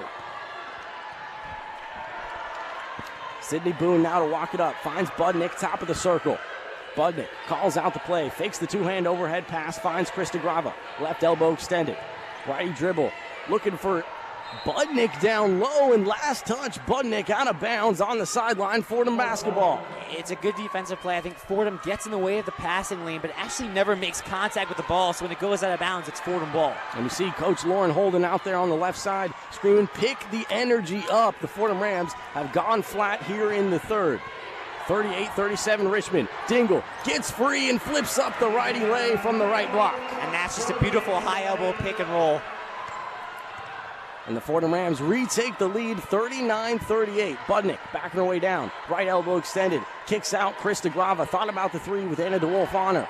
Decides against it. Dribbles top of the key. Hands off for Budnick, who will fire the three and hit. Richmond back up 2, 41-39. She looks flat-footed there, too. That's a deep three she's able to get to roll in. And Addie Budnick, about the 30%er on the year, gets it to go. Dingle quickly the other way. Gets it out to Downey, the top of the key three. Answer no good. And Katie Hill now the rebound. Spiders the basketball, trailing by 2. Katie Hill spinning into the lane over Anna DeWolf. Flips it up with the left hand and gets it to go. 43-39 Spiders. Fordham's interior defensive presence, it's not as strong as it was in the first quarter. It's still there. Richmond just making some very tough shots. So Asia Dangle now slowing things down for the Fordham Rams on the far forecourt. Bounces it up top. Gets it down low. DeWolf in the lane and finishing on the assist from Matilda Flood. Had been 2 for 11 in this game and makes that impressive fadeaway from the right block. Hopefully that gets her going. So now the Fordham Rams back within 2, 43-41, 3.5 minutes remaining in the third quarter. Hill crosses over on McQuillan, spins around and had her in a blender there. 45-41 Richmond. That's a nasty spin move, and McQuillan just kind of gets looking the wrong way. Anna DeWolf looking to fire back with a spark of her own. Takes the Downey screen, kicks out Colleen McQuillan. Right arc three, got it! What a shot by Colleen McQuillan, and had that little bit of a defensive lapse down the other way. Makes up for it with a deep three. And the Fordham Rams back within 1 now. Colleen McQuillan, a huge bucket. Sydney Boone down low, dumps off Krista Grava, the righty 3. The righty 2. Richmond nearing 70% from the field goal range in this quarter. They just can't miss.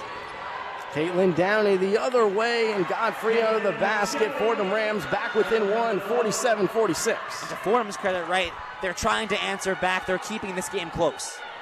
2.5 remaining in the third quarter.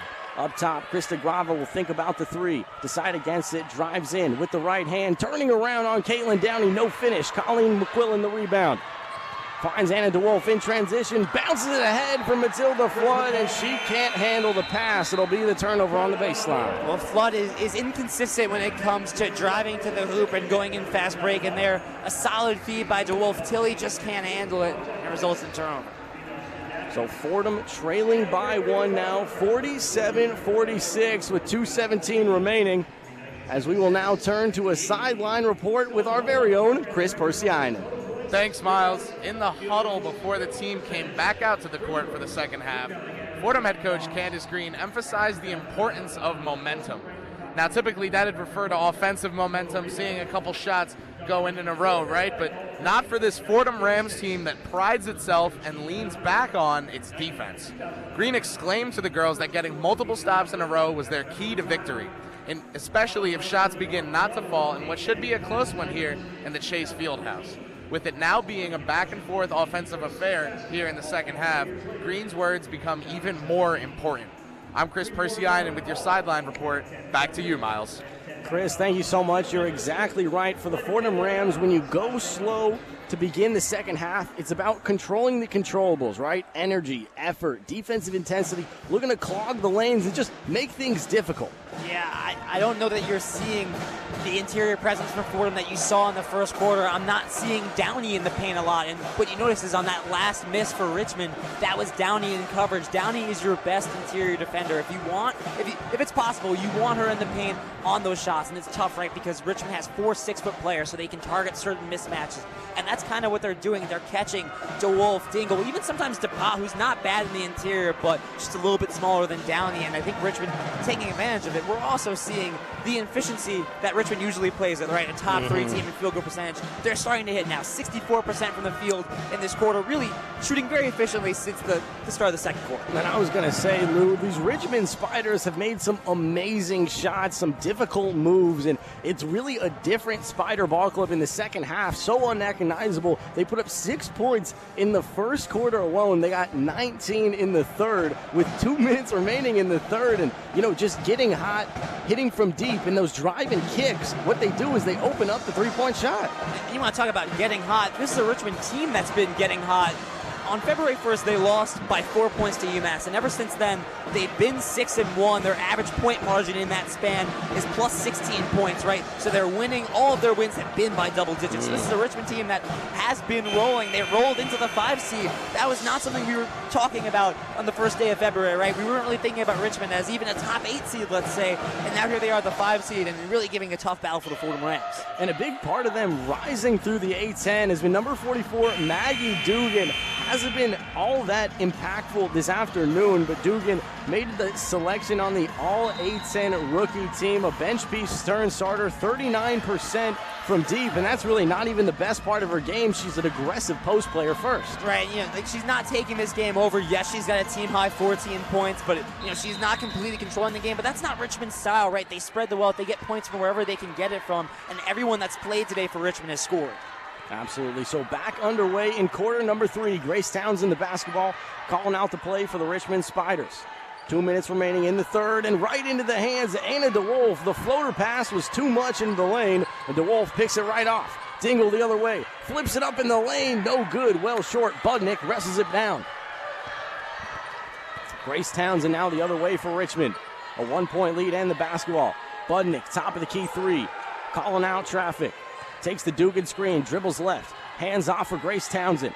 Grace Townsend. Up top now, Katie Hill. Crosses over, finds Budnick. Budnick on the A10 logo. Backing her way down on Caitlin Downey. Caught up 2 defenders. Dugan wide open, right arc 3. The air ball, and it'll be the Fordham Ram possession. Colleen McQuillan in transition. A beautiful baseball pass from Anna DeWolf, and what a finish. 48-47, Fordham Rams lead. And a very tough lay, kind of turned her hand in towards the basket, a mini reverse lay for McQuillan. And Dugan looking to do the same action, finds Olstrom under the basket. No finish with the right hand, and the Fordham Rams the basketball. 48-47, a 1-point lead. Dingle has it poked free. Colleen McQuillan gains possession and kicks back out now. Dingle, high arcing 3, got it! 51-47, under a minute remaining in the third. And that play starts with McQuillan. The ball gets knocked away from Dingle. McQuillan's everywhere. She saves it, resets. Dingle finishes it off with the 3. Grace Townsend drives in, gets caught up by Dingle. Finds Olstrom, who drives baseline on McQuillan. Bounces it in. Post entry for Dugan. Lefty finish over Downey.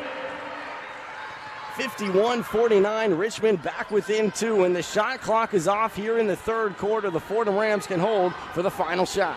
Yeah, and we'll see what they try and do here. I really do think that Richmond's been good at guarding out on the perimeter, but if Fordham can get it inside, those kickouts continue to be there.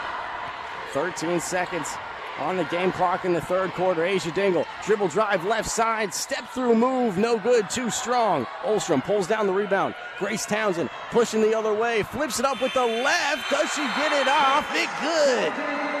51 all to end the third. The buzzer beater lay for Grace Townsend. And one of the keys for Townsend is don't let her go coast to coast. And Fordham doesn't do a great job of getting back. The only player there is really McQuillan. She can't run with Townsend, and she ends that quarter tying the game.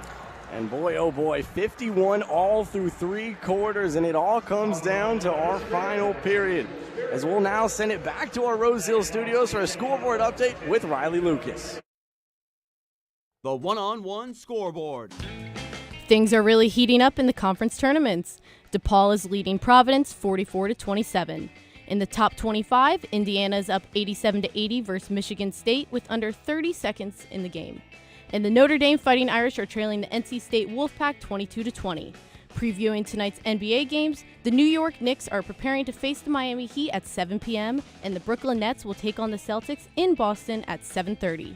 With the one-on-one scoreboard, I'm Rilee Lucas.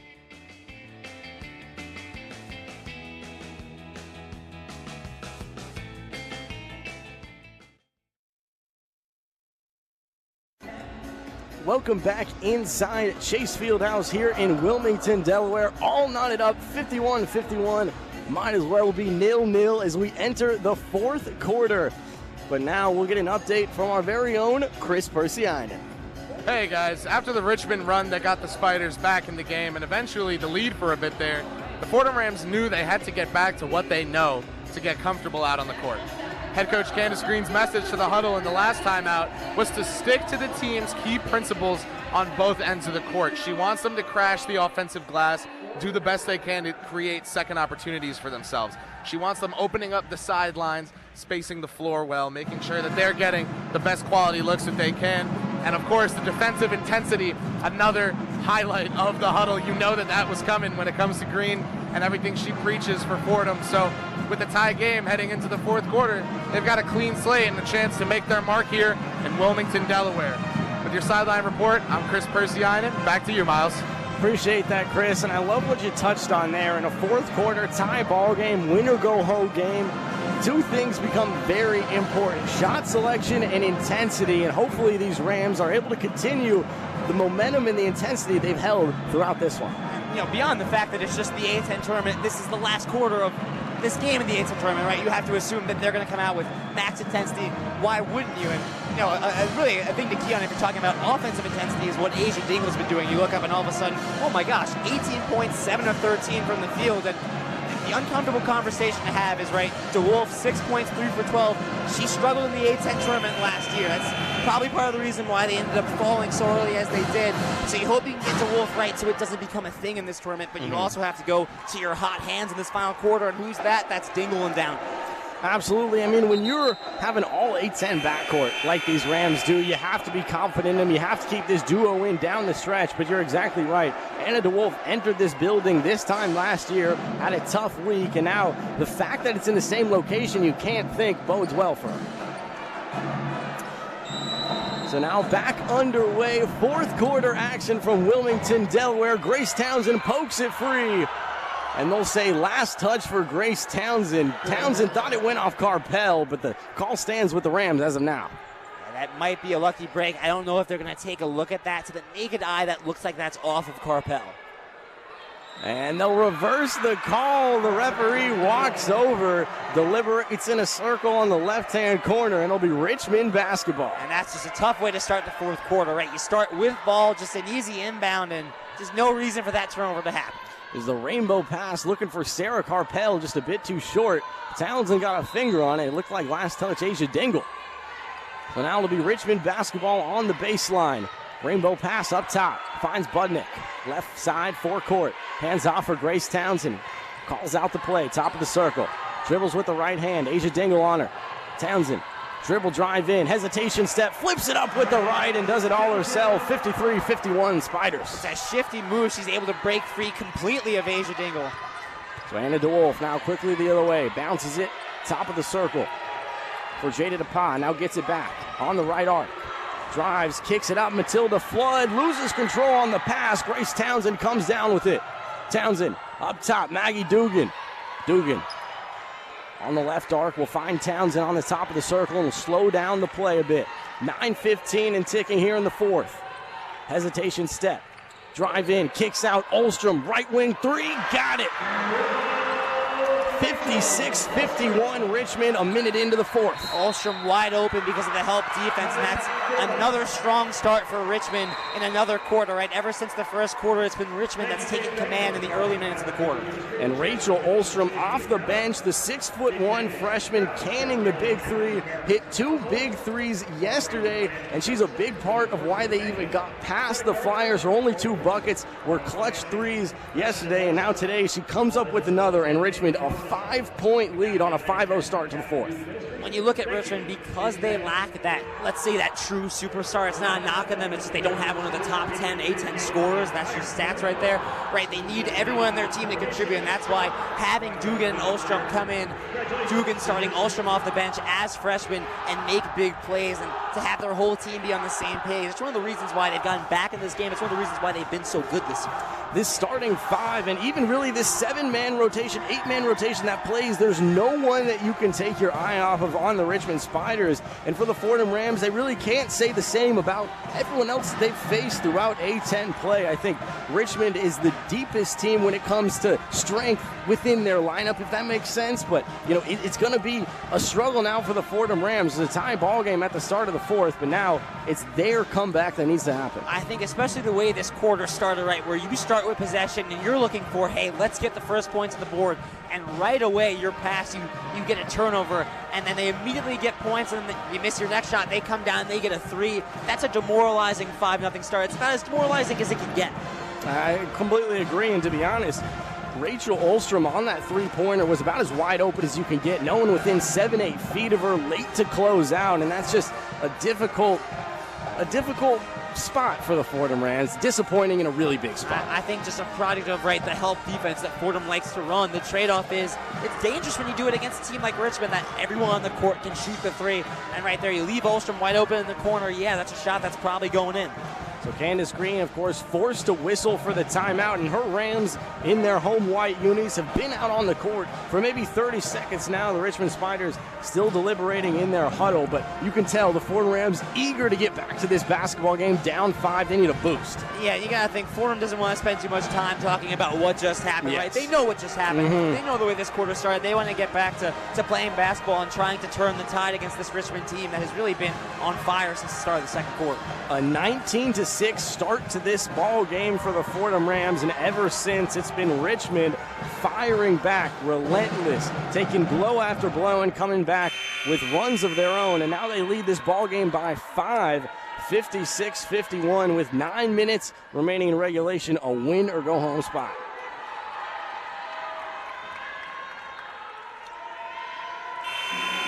So it'll be Anna DeWolf to inbound on the far sideline. Rachel Olstrom got her hands up in the air as DeWolf finds Carpel, top of the circle. Back underway. Under 9 minutes remaining in regulation. Carpel bounces it over to Jada Pa. Left elbow extended. Flips up top. Finds Caitlin Downey. Loses control. Top of the key. Katie Hill the steal. Richmond basketball and looking to get the steal of her own. It'll be Asia Dingle whistled for the reach. Yeah, Dingle trying to come from behind and knock the ball away unnoticed and ends up making contact and causing the foul. So it'll be Addie Budnick now looking to inbound to Grace Townsend. 8:45 remaining in regulation. Richmond a 5-point lead with possession. Hard to believe how this game has turned around. Grace Townsend, far forecourt, extended. Gets it up top now. Budnick. Dribble drive, left hand. Bounces it over to Dugan. Dugan, the freshman. Impact player. Righty dribble drive. Flips up with the left hand. No good. Too strong. Sarah Carpel, the rebound for Fordham. Fordham into the offensive half. Asia Dingle looking to do it all herself. Righty flips it up. No good. But Dingle will keep it right here with the offensive rebound. Caitlin Downey, top of the circle. Dingle finds Carpel. Carpel now on the Wilmington Championship logo, calling out the play. 8 minutes remaining in the fourth. Fordham Rams trailing by 5. Gets it to Caitlin Downey. Left side arc. Dribble drive in, poked out of bounds, and last touch by Caitlin Downey going the Spiders' way. That's back-to-back turnovers by Downey, and now Fordham will go to the full court press. Townsend finds Dugan on the far side, up to Hill, and the Richmond Spiders easily break the full court pressure. Dugan content to let some clock tick now. Dribble drive with the left hand. Sarah Carpel whistled for the reach. And that could have also been an offensive foul on Dugan. I think that's one that could have gone either way. Yes, there's contact. I thought Dugan initiated it, but it'll go against Carpel. So far from the bonus, about 2 minutes into the fourth, it'll be Richmond sideline inbound, still holding at that 5-point lead, and the Fordham Rams are scoreless to begin the fourth. Townsend crosses over on the Wilmington logo. Gets it to Budnick. Left elbow extended. Backs her way down on Jada DePa. Jada DePa harassing her. Budnick successfully bounces it down to Hill. Drives in the lane. Loses control. And Jada DePa cleans up the play. Fordham Ram basketball. Dingle looking to go the other way. Will slow it up. Turns around, does it all herself, and just short on the reverse under the basket. And he'll stay right here. Couldn't handle the rebound with the Spiders. And Asia Dingle just doing everything she can to try and spark this offense. She's getting to the cup and just trying these highlight finishes and just can't get enough touch on these. But those are good looks that you see Dingle finish all the time. So Fordham trailing by 2 possessions. Matilda Flood off. Caitlin Downey, the 5th year on. It'll be Anna DeWolf on the baseline to inbound. Fordham Rams in the box formation. Bounces it into Caitlin Downey. Left side box. Finds the cutter and Sarah Carpel, and it's swatted away by Dugan. Richmond basketball. 56-51. 3 minutes to play. 3 minutes in to the fourth quarter. Richmond the basketball. Grace Townsend, top of the key. Bounces it left side, Dugan. Dugan, the pass, flips it high and finds Krista Grava, the easy 2. 58-51, and Richmond red hot. Dingle the other way.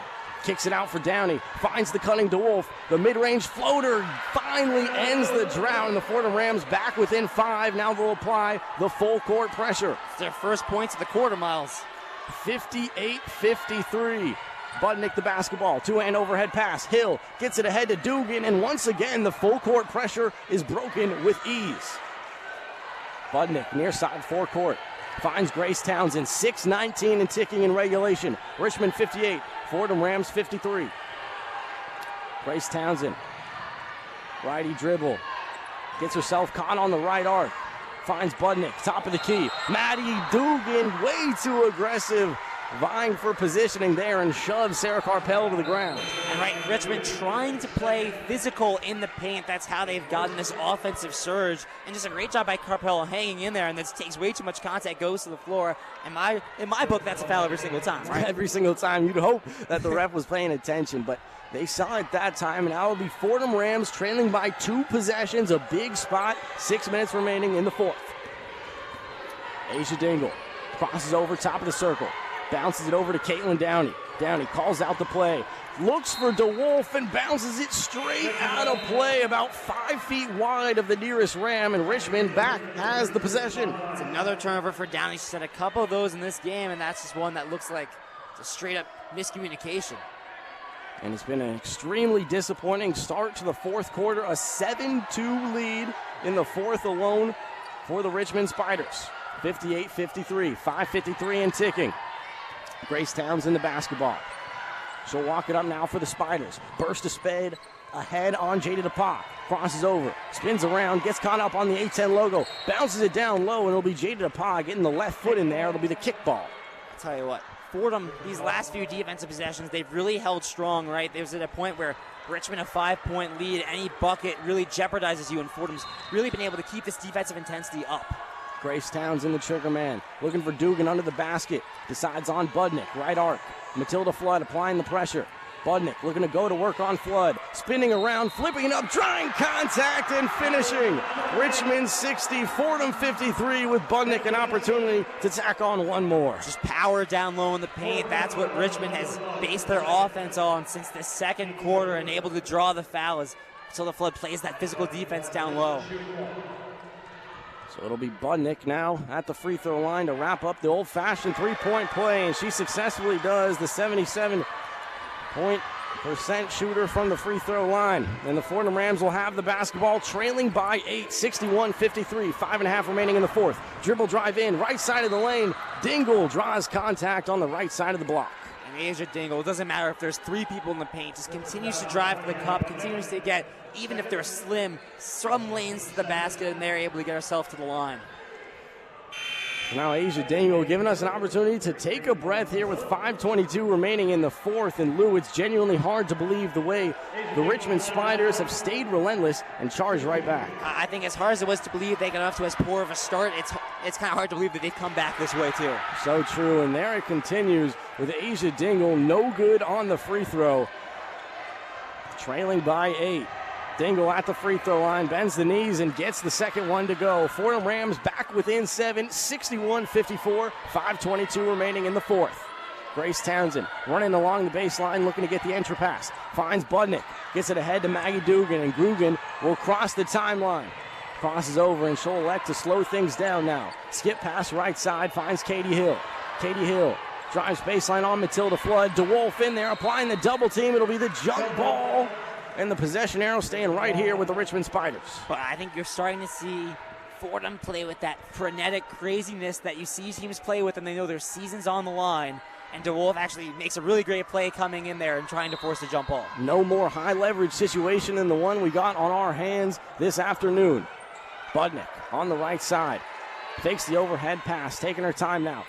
Finds Siobhan Ryan down low, backing her way down on Colleen McQuillan, and she stepped on the baseline. I thought it was the foul on McQuillan, and the Fordham Rams will get the basketball back. It's textbook defense by McQuillan. Gives a little bit of physicality, but hands straight up and just plays it as much as great as you'd like her to play it. She's been great today defensively and forces her out of bounds. And Colleen McQuillan, the sophomore, really looking like a veteran this afternoon. So 5:01 remaining in the fourth. Asia Dingle lets this one roll near the half-court stripe before picking it up. 61-54, Fordham Rams trailing. Dingle knifing to the cup, and the reverse is good. Fordham Rams back within 5, 61-56. Dingle just relentless today, now 22 points. Full court pressure on. They double-team Budnick in the corner. They get it ahead to Olstrom. She loses control, regains it, finds Townsend, and Townsend says, let's slow it down. 61-56 Richmond. Asia Dingle in there, pokes it free. Anna DeWolf the steal, gets it ahead to DePauw in transition, stops, gets it up and no good, and Olstrom rips down the rebound and no finish there for Jada DePauw. But a great recovery by Richmond. Man, they got back quick. And Richmond ferocious down the stretch. 4:14 remaining in the fourth. 61-56. Richmond the lead in the basketball. Dugan outside. Left-hand slide. Matilda Flood on her. Finds Grace Townsend top of the circle. Takes the two-hand overhead pass. Gets it over to Dugan. On the left arc. Drives in on Matilda Flood. Stepped through and swatted away. But Matilda Flood called for the contact. There'll be 2 more free throws for Richmond. I think the actual block of the ball might be clean, but she's reaching so far forward that I think any contact with the body, right? That's probably a foul under the textbook of the law, but it's such a tough call. And Matilda Flood, such reach to swat that one out of play, and looked like she maybe got the hip check in there. And it'll be 2 free throws when we come back for the Richmond Spiders. Richmond 61, Fordham 56. You're listening to Fordham Women's Basketball on WFUV Sports.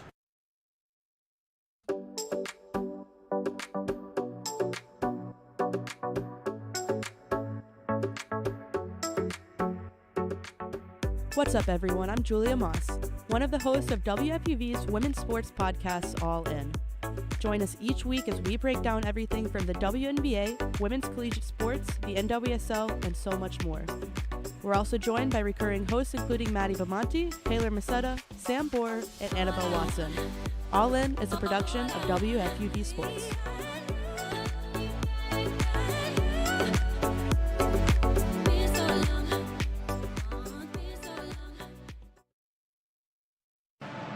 Welcome back inside Chase Fieldhouse here in Wilmington, Delaware, in the quarterfinal round of the A10 tournament, where the Fordham Rams now trail by 5, 61-56. But before we get back going to the action, we'll now turn to Chris Persianen.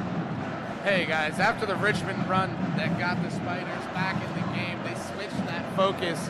Now we're back here, 9 minutes left. It was a tie game, and now Richmond's up 5. Well, the one shift you've noticed throughout it all is Fordham's full court press. And that last huddle, Candace Green was really stressing to the team that it was time to look up their sleeve and pull out that secret weapon. Caitlin Downey started the huddle as a captain leading the team. Candace Green came on, instructed them to put on that full court press and an offensive focus of driving and kicking, creating easy looks either at the rim or outside of it. We'll see how Fordham does here over these last 4 minutes. That's been your sideline report. I'm Chris Persianen. Back to you, Miles. Chris, thank you so much. But Lou, I know the full court pressure was absolutely huge down the stretch. A big part of the reason why the Fordham Rams pulled out the win back on Rose Hill over this Spider team. But now you can tell Richmond knew what Fordham had in stock and has really drawn up a play and beats this full court pressure time and time again. Right, it's not a surprise. I think after the way it affected them so much in that last game, you had to think they were going to come in with something ready to beat that full court press. They have. They don't look bothered by it at all. And it's unbelievable. I mean, for a team that looked so bothered, just couldn't get the ball over the half-court stripe a couple weeks ago on Rose Hill. They're cool, calm, collected, and looking like a veteran team. But now it'll be Maggie Dugan with 2 free throws at the stripe for the visiting Spiders. An opportunity to grow this lead to possibly 7 with 3:55 remaining in the fourth. If you're Fordham, I think you'd love at least one missed free throw to keep it in 2-possession range. Dugan bends the knees and good on the first there. Nearly the 80%er at 79.6. 62-56 Richmond Spiders. Dugan at the free throw line, bends the knees and hits 2. 63-56, and now Grace Townsend, the one-man full court pressure. Asia Dingle quickly ahead for the Fordham Rams. Spinning around on the left block, forced the layup, no good. Addie Budnick pulls down the rebound for the Richmond Spiders. Gets it over to Townsend, pushes ahead, crosses the timeline, dribbles with the left, and gets it back now and will elect to slow things down. 3.5 remaining in what could be our final period. 63-56. Richmond the basketball and the lead. Townsend takes the Budnick screen. Finds a way over to the right arc. Crosses over on Jada DePauw. Dribble drive in. Kicks out Addie Budnick. Left corner. Backing her way down now. Baseline drive and finishing at the buzzer over Matilda Flood. 65-56. This has been an unprecedented run for Richmond, and it continues. And a 12-5 start to the fourth. Fordham quickly the other way. Anna DeWolf can't get the floater to go. Matilda Flood pulls down the offensive rebound, kicks out from McQuill and misses well wide on the three.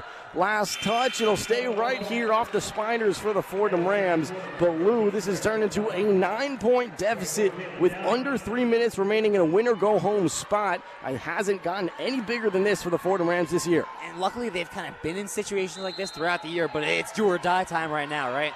Caitlin Downey, top of the key, swings it over to Asia Dingle. DePauw offers the screen. Budnick the help.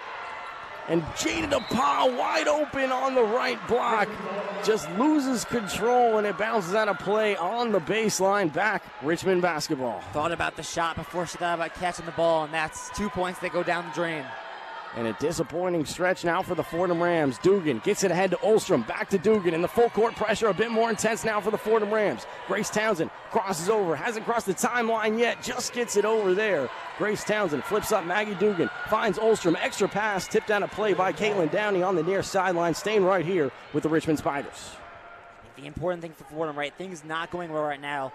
2.5 minutes. It's not a lot of time, but at the same time it is. And we've seen Fordham put up 9 points in 30 seconds, 45 seconds, under a minute, right? They have to stay focused and stay in this game. So now it'll be Addie Budnick, the basketball for the Richmond Spiders. Two-hand overhead pass finds Olstrom on the far side, bounces it over to Grace Townsend. And Grace Townsend dribbling on the far forecourt, letting some time tick down. Under 2:30 now remaining in the fourth. Hesitation step, lefty drive, no good on the finish for Grace Townsend. Caitlin Downey the rebound for the Fordham Rams, trailing by 9. Anna DeWolf ahead, short on the mid-range J. Katie Hill pulls down the rebound for the Spiders now, and the full court pressure's on for the Fordham Rams. Hill crosses over, gets past the timeline. Spiders in transition, kicks out from Maggie Dugan, and of course, they'll now slow it down. Under 2 minutes remaining in the fourth quarter, a 9-point lead for the Richmond Spiders. Grace Townsend, top of the key, once again crosses over on the mismatch. DePauw flips it up too strong this time, and Anna DeWolf will have the basketball. DeWolf looking to push in transition, finds Dingle. Under 1:45 remaining, and it'll be the Candace Green timeout. 65-56, a Richmond lead. Fordham the basketball with 1:42 remaining, and Lou, a big spot. Absolutely, you gotta feel like you need points here. I think that's a really smart timeout by Candace Green. This is really your last-ditch effort. You need points here. You cut it to 6 with 1:40 to go. Absolutely, we can have a conversation, but you have another empty possession. That's going to make things tough. The big thing is, right, they kept this at a 9-point lead for Richmond. Richard's driven in a couple times in the paint, hasn't been able to get it to finish. And the Fordham Rams 0 of 5 in their last 5 shots from the field. A 3-minute and 11-second scoring drought in arguably their biggest 5-minute stretch of the season. Now trailing by 9. I mean, Lou, this Fordham Ram team was dominant through one quarter. It looked like they were more likely to run away with this one than lose it. And now we sit here with under 2 minutes to play. Game's been turned on its head. I think the fact that because they got out to such a strong lead and then Richmond came pouring back, when it got back to even, it didn't feel like that. It felt like Richmond had all the momentum. I'm right there with you. But Sarah Carpel, the basketball, 1:39 remaining. Dingle cuts in the lane. Back her way down on Grace Townsend. Aggressive, flips it up and gets it to go. And the full court pressure now for the Fordham Rams, 65-58. Trailing by 7. Maggie Dugan caught in the far side. It looks like the offensive foul. Looks like Aaron Russell got the timeout in just in time. It'll be the sideline inbound, but man, the Fordham Rams were close to forcing that turnover. That's the first time we've really seen the full court press work like that. I think they're modifying it where they're not pressuring the inbounder, they're pressuring everyone else in the backcourt. 1:25 remaining. A 7-point ball game. And with the Fordham Rams season on the line, the team they bested earlier this year back on Rose Hill. But now they have not looked like the dominant team in half number 2. Absolutely. They haven't looked like the dominant team really since the end of the first quarter, and that's been really the big issue for them. They were able to hang in there, but just let Richmond get after those strong starts in every quarter and never really had the answer back in this quarter that they had in the second and third quarters. And the Fordham Rams, you see the bench coaches over there, Anita Jennings, Lauren Holden, just trying to get a spark going for the Fordham Rams, provide any energy they can. It'll be Olstrom to inbound for the Spiders. Olstrom fakes the overhead pass, gets it over to Budnick. Budnick finds Dugan. Hasn't crossed the timeline yet. Back to Budnick. Grace Townsend. Only a couple seconds left. It'll be the 10-second violation, and the Fordham Rams force the pivotal turnover. They needed that, right? They need to force stops. They're probably going to have to force a turnover or a stop again at some point, but a minute 17, down 7, you definitely need points. Richmond 65, Fordham 58, 1:17 remaining in the fourth. A spot in the A10 semifinals on the line.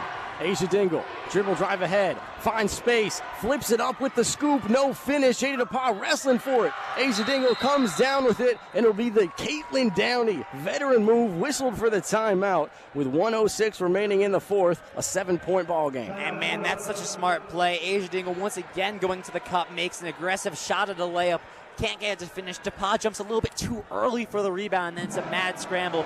Dingle dives, inbound, secures possession, but looks like jump ball could be forced, a turnover could be forced, so a heads-up play by Downey, call timeout, and let's get a sidelines inbound. So a minute 6 remaining, and Lou, the Fordham Rams have only managed to squander 7 points in the fourth quarter combined, and by far the lowest scoring period of the day. And just last year, I mean, the finish to A10 play, disappointing. Not what you wanted to see here on the first game in Wilmington. Absolutely, and you got off to such a strong start that you thought, hey, this is a different tone, this is a different team, right? And this is a different team, and they are definitely not out of it yet, but they've definitely put themselves behind the spot they didn't want to be in, where you look at minute and 6 left, you're down 7. After you get out to that 19-6 lead, even if you take a step back from that, that's not what they did. They just kind of completely let Richmond take over. And again, this is a really good Richmond team where you give them an inch, they're going to take that mile. And I think, UMass earned their spot in the semis in the previous game. The whole Fordham Rams saw that one. And I don't want to hypothesize too much, but you have to think there's a little bit of looking ahead to tomorrow before you finish today. I'm not sure. Truthfully, I don't think that. This is an experienced group. I think they know that they need to take each game seriously, and Richmond is a serious team. Coaching staff hasn't mentioned UMass once in this entire trip, right? Yeah. So I think the focus is on this game. Richmond's just been the better team so far. Absolutely, and particularly through the final 3 quarters of play. But it'll be Anna DeWolf, the baseline inbound. Bounces it into Caitlin Downey, gets it back. The give-and-go finish on the right side. Fordham Rams back within 5, 65-60, under a minute now. And Grace Townsend taking her time on the baseline. Almost a 5-second violation. Generous there were the referees, and Maggie Dugan has it. She'll look to cross the timeline and finally does. Asia Dingle pokes it free, but it looks like last touch Asia Dingle, as Dingle says, let's review it. And the referees agree. They'll head to the monitor, but as the call stands, it's Richmond basketball on the far sideline. And we'll see. That was a chaotic play. I'm with you. I thought that it took Townsend more than 5 seconds to inbound that ball. They don't get that call, and then Richmond kind of beats the trap there, but then they're able to trap right past the half-court line. It looks like Dingle came in, ripped the ball away, and now just trying to find out whose ball this is going to be. The referees deliberating a 5-point game. The Fordham Rams have done their job the last couple possessions, forcing stops, getting quick buckets, but man, they're behind the 8 ball with 45 seconds remaining. They'll need to force 2 more stops. Yeah, this is right. The position you put yourself in when you get off to such a slow start in this quarter. And the referees deliberate. They confirm that it will be Richmond basketball, so getting near a must-foul spot for the Fordham Rams. Well, the next foul sends them to the bonus, so it's about how confident are you that you can force a turnover, right? When we think back to the Rhode Island game, they were able to force the turnover out of bounds, and that was a huge play where if you had fouled, that's probably a different ending to that game. No doubt. This possession right here, pivotal. Olstrom bounces into Grace Townsend and immediately fouled on the floor by Sarah Carpel. Looks like Fordham going to elect to foul here, save as much time as possible, and bank on some missed free throws from Richmond. So the Fordham Rams absolutely fouled who you want to foul. Grace Townsend, a 72% free throw shooter, the worst currently on the floor for the Richmond Spiders. Townsend, 5'5", no good on the first free throw off the back heel. No matter what, this keeps it a 2-possession game. So Grace Townsend looking to salvage the trip for the Spiders, 65-60. Looking to make it a 6-point game, 45 seconds remaining in regulation. Townsend bends the knees, high arcing three is good, 66-60. Sarah Carpel inbounds to Asia Dingle. Quickly ahead. Top of the key, looking to do it all herself on the right block, flips it up and just gets it to go, and the Fordham Rams are back within 4, 66-62. Budnick the basketball, full court pressure on, Grace Townsend gets it back. Townsend looking to beat the full court pressure herself, successfully does, but it'll be the foul on the floor. And it looks like on Downey. Man, that was close to the charge, but looks like Caitlin Downey will be whistled. Didn't get the feet set. Downey, yeah, it looks like Fordham trying to trap in the backcourt, and then as soon as they cross the half-court line, they're going to go and foul. But once again, they did foul the right person in Grace Townsend. 1 of 2, her most recent trip to the free throw line, a 4-point ball game. And Townsend, another high arcing free throw, no good, off the right side of the iron. Miles, these are high pressure free throws, right? They sure are, and man, if any free throw is going to get in your head, it's going to be a free throw like this. 66-62. Townsend, high arcing three, she missed both. Sarah Carpel, the rebound, instantly calls the timeout, and a veteran move there. Fordham Rams not dead yet, trailing by 4. 2 huge misses, and now I think the big conversation is, what's the plan of attack? It seems like Fordham is just kind of letting Asia Dingle take control, drive to the cup, and it doesn't matter who's there in the paint, she can get shots. And do you hope for, can she get an N1 and maybe a 3-point play, or do you try and go for the 3? The 3 is a lot more risky, right? If it's me, Lou, I'm thinking get to the basket as soon as you can. If you don't get the 2, hopefully you draw contact and send a veteran like DeWolf or Dingle to the free throw line, because it's going to take 2 buckets, right? 30 seconds left, a stop, a foul, and you're, of course, with the shot clock about to be off, you're going to play the foul game for the remaining half minute of what could be your A10 tournament, but you hope you're able to turn around with a couple big stops. I'm with you, and again, have to go back, right? Fordham's had these games throughout the season where trailing positions by multiple scores, multiple possessions, but never fighting to the end. We always compliment them, right? Man, they give effort to the end, no matter what. Even if it feels like, even if we're saying doesn't look good, looks like they're probably going to lose, they give that full effort, and I feel like that's paying off right here, where they've been in this spot time and time again.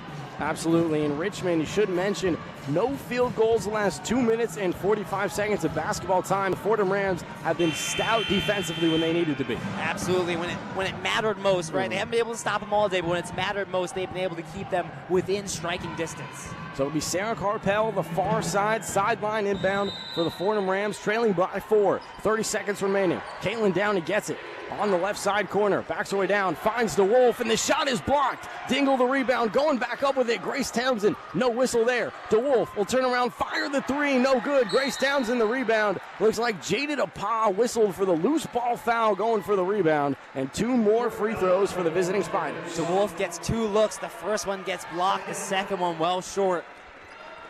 It's tough, right? You had a couple looks that you want Anna DeWolf for the ball in that spot. Exactly. Your big-time player, the player who hit the game winner against Rhode Island to get you this double bye. But now they fouled Grace Townsend. And there'll be 2 more free throws for the junior guard out of Virginia. Townsend bends the knees, no good once again. Rattles all the way around and out. 66-62, 17 seconds remaining. And a big free throw here. It'll still be a 2-possession game. No matter what, Fordham has to push the pace after this. No timeouts left for Fordham, by the way. Grace Townsend, no good on the second free throw. Jada DePauw the rebound. Fordham, no timeouts. Trailing by 4. Dingle quickly the other way. Flips up the scoop lay, no good. Fighting for it underneath. DePauw, the putback, no good. But will be going to the free throw line for 2 free throws. Drew contact on the right block.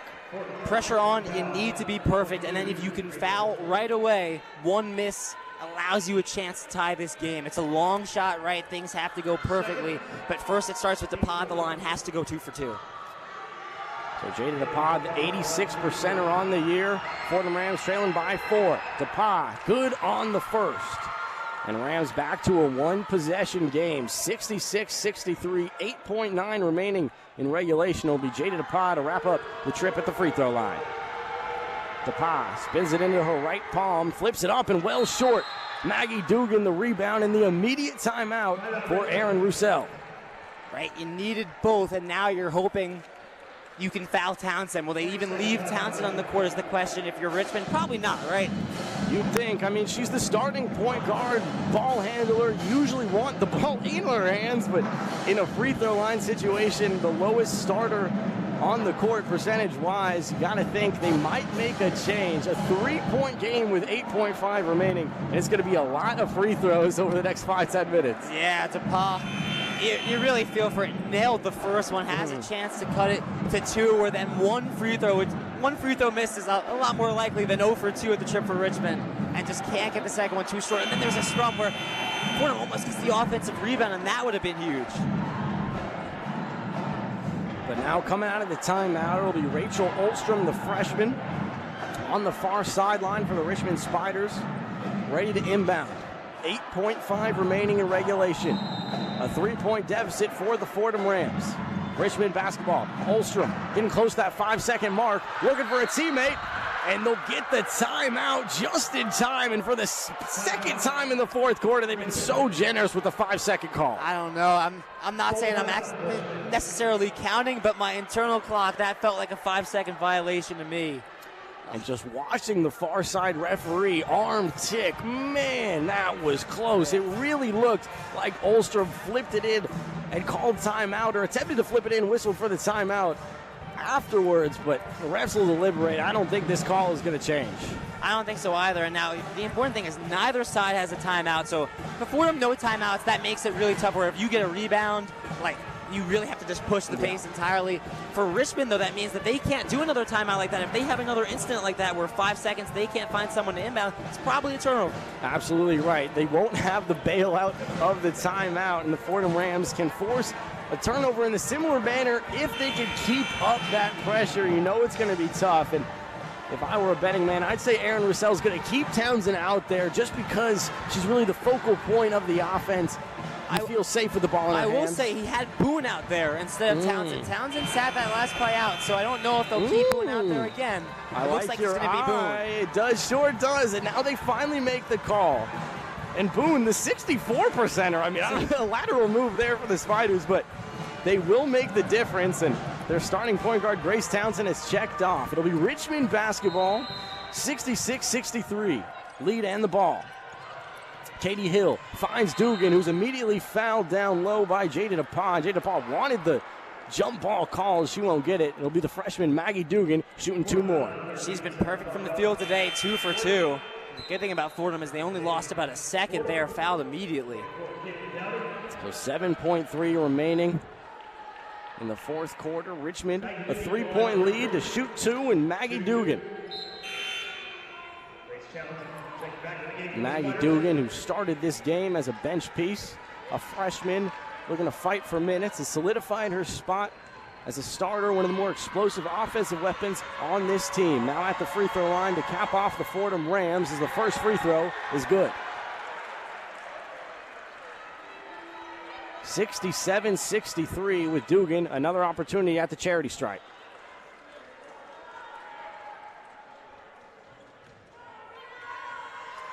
Maggie Dugan, the freshman, spins it to herself, and the second free throw is good. 68-63 Richmond. Jada DePaul looking to inbound to Dingle.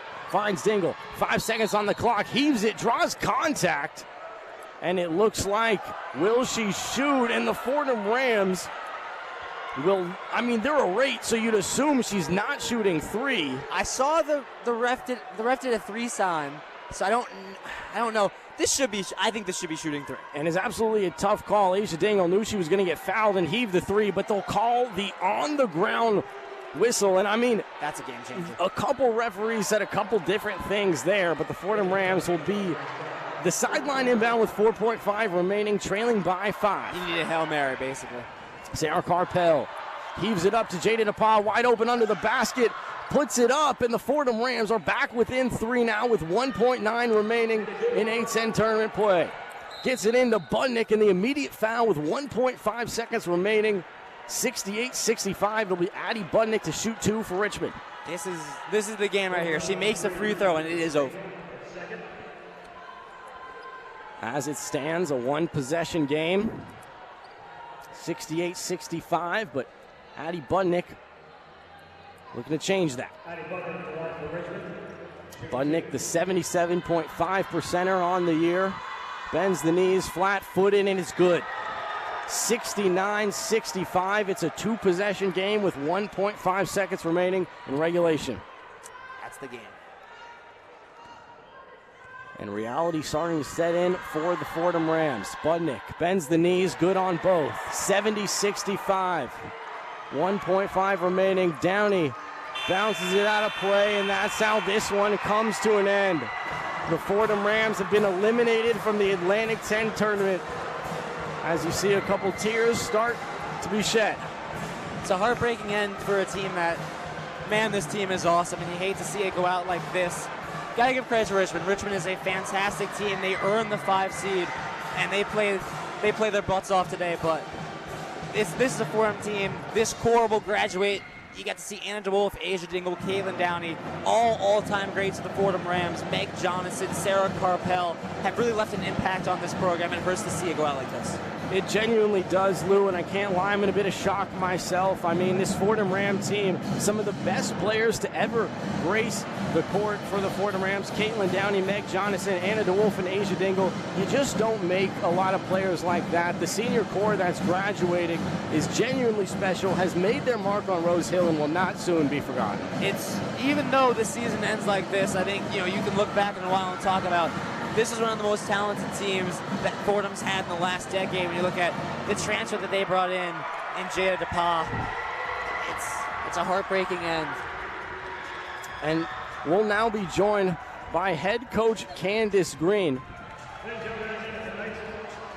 Just kidding. We'll see Yeah, but a little confusion with the media availability rules, but Candace Green came over to greet us anyway. And man, oh man, Lou, I mean, like I said, I think shocked is an accurate description. It's such a disappointing finish. The Fordham Rams earned their bye, their double bye, straight to the quarters, and then fall by 5 to the Richmond Spiders, and I just didn't expect this turnaround. It's a red-hot Richmond team. They're now 7-1 their last 8. You thought Fordham, they won their last 2. They got the double bye. You thought momentum on their side. And, got to shout out a couple players today. Asia Dingle, 25 points in this tournament game. She balled out. 15 from Caitlin Downey in her last tournament game. DeWolf struggled, still puts up 10. It stings to see it go out like this. And, conversations about what's going to happen next year and the year after that with this core leaving, I think you put those to the side and just say, man, this was a really awesome team to watch this year. This is one of the most fun teams I think this Fordham women's basketball program has ever had. Absolutely, Lou, and that's about as simple as a way as you could put it. But that'll do it from us here in Wilmington. Richmond takes this one 70-65 from our on-site producer, Julia Moss, our sideline reporter, Chris Persianen. He's been the one and only Lou Orlando. I'm Miles Grossman saying so long as we send it back to our Rose Hill studios.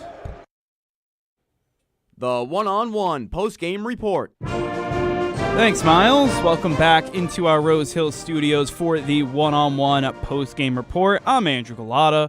Fordham falls to Richmond in this one, 70-65 in the A10 quarterfinals. The Spiders will now face UMass tomorrow in the semifinals of the tournament. But before we get into a recap of the game, let's send it to Rilee Lucas for the final one-on-one scoreboard of the day.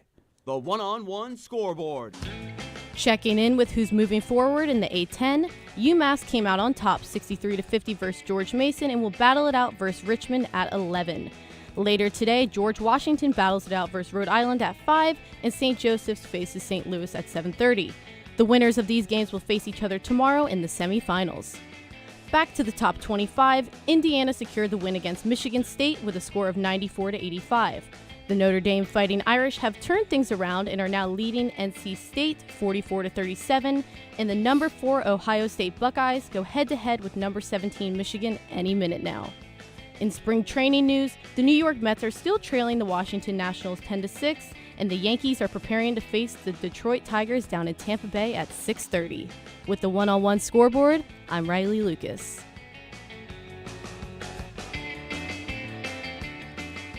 Thanks, Rilee. Always great to hear those scores from the sports world. But I want to talk about this game. Obviously, a sad one for the Rams as they fall by 5 in this quarterfinal game to Richmond, 70 65. Overall, a second half that just did not go the Rams' way. Basically, from the jump, we talked about at the halftime report how they needed to start off quickly in that third quarter. Yeah. They did not, as they dropped that third quarter by 5, and then the game was tied overall. Fourth quarter, not much better, as they also dropped that quarter by 5.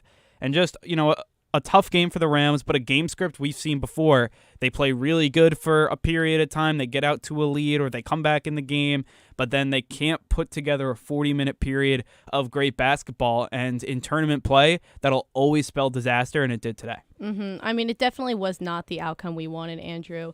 A lot of things went wrong in this game. The last quarter was definitely a low-scoring period for the team.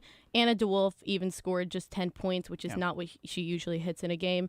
And, I mean, like you said, those fourth quarters, they're really important for these girls, and you really never know how they're going to go for the Rams.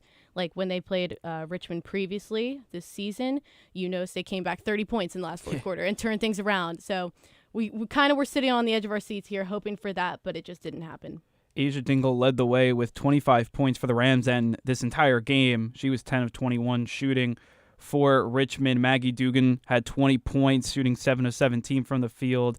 Addie Budnick, she had 18 as well for the Spiders. And it seemed like just down the stretch, the Spiders were the ones that were making the clutch shots, kind of getting the momentum at the right points in time, especially in that fourth quarter that led them to the victory. They shot better from the field. They shot better from 3. They ended up shooting better from the free throw line, even though down the stretch, Richmond wanted to get Fordham back into that game, it felt. But just overall, it seemed like, Richmond controlled this game after a first quarter. And for the Rams, it's just tough because you will go on an 18-0 run in this game and still lose. It's just so tough. It tells you how hard tournament play is. And a lot of these players, it's their final games.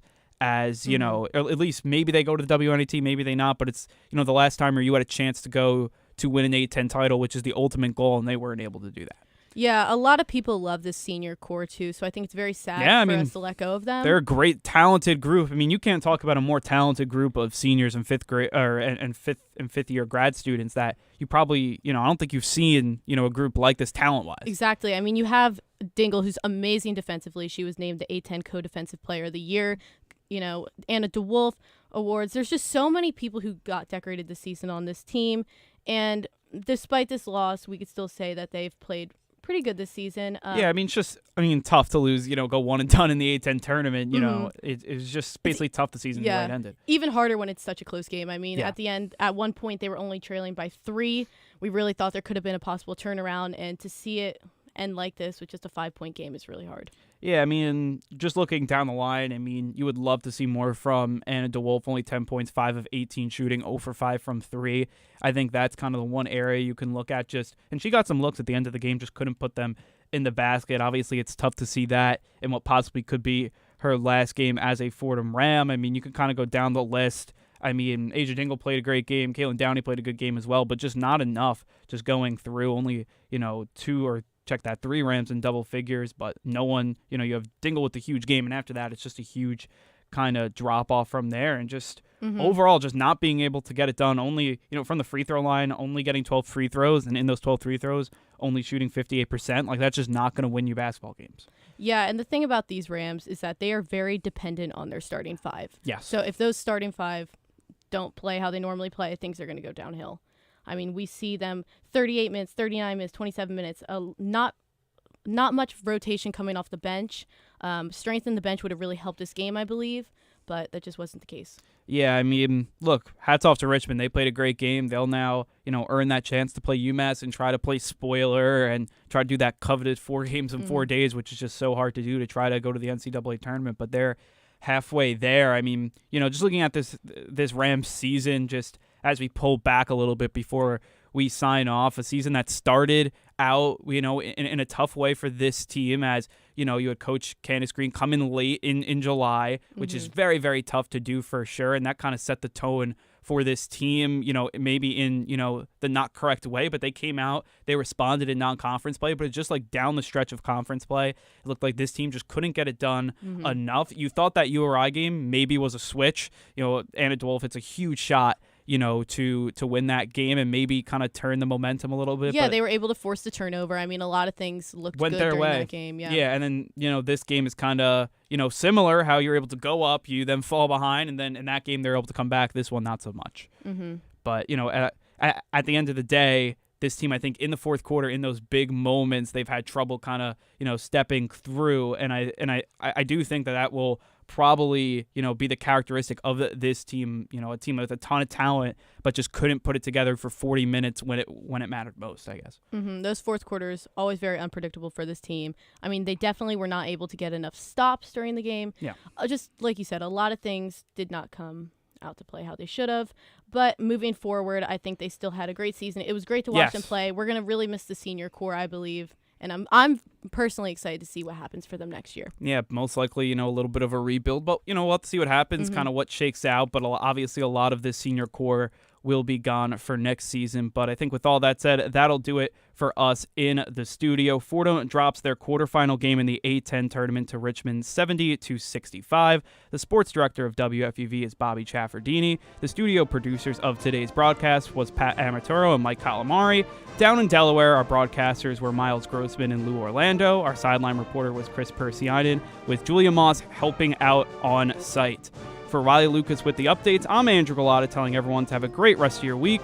Fordham Rams women's basketball is a production of WFUV Sports.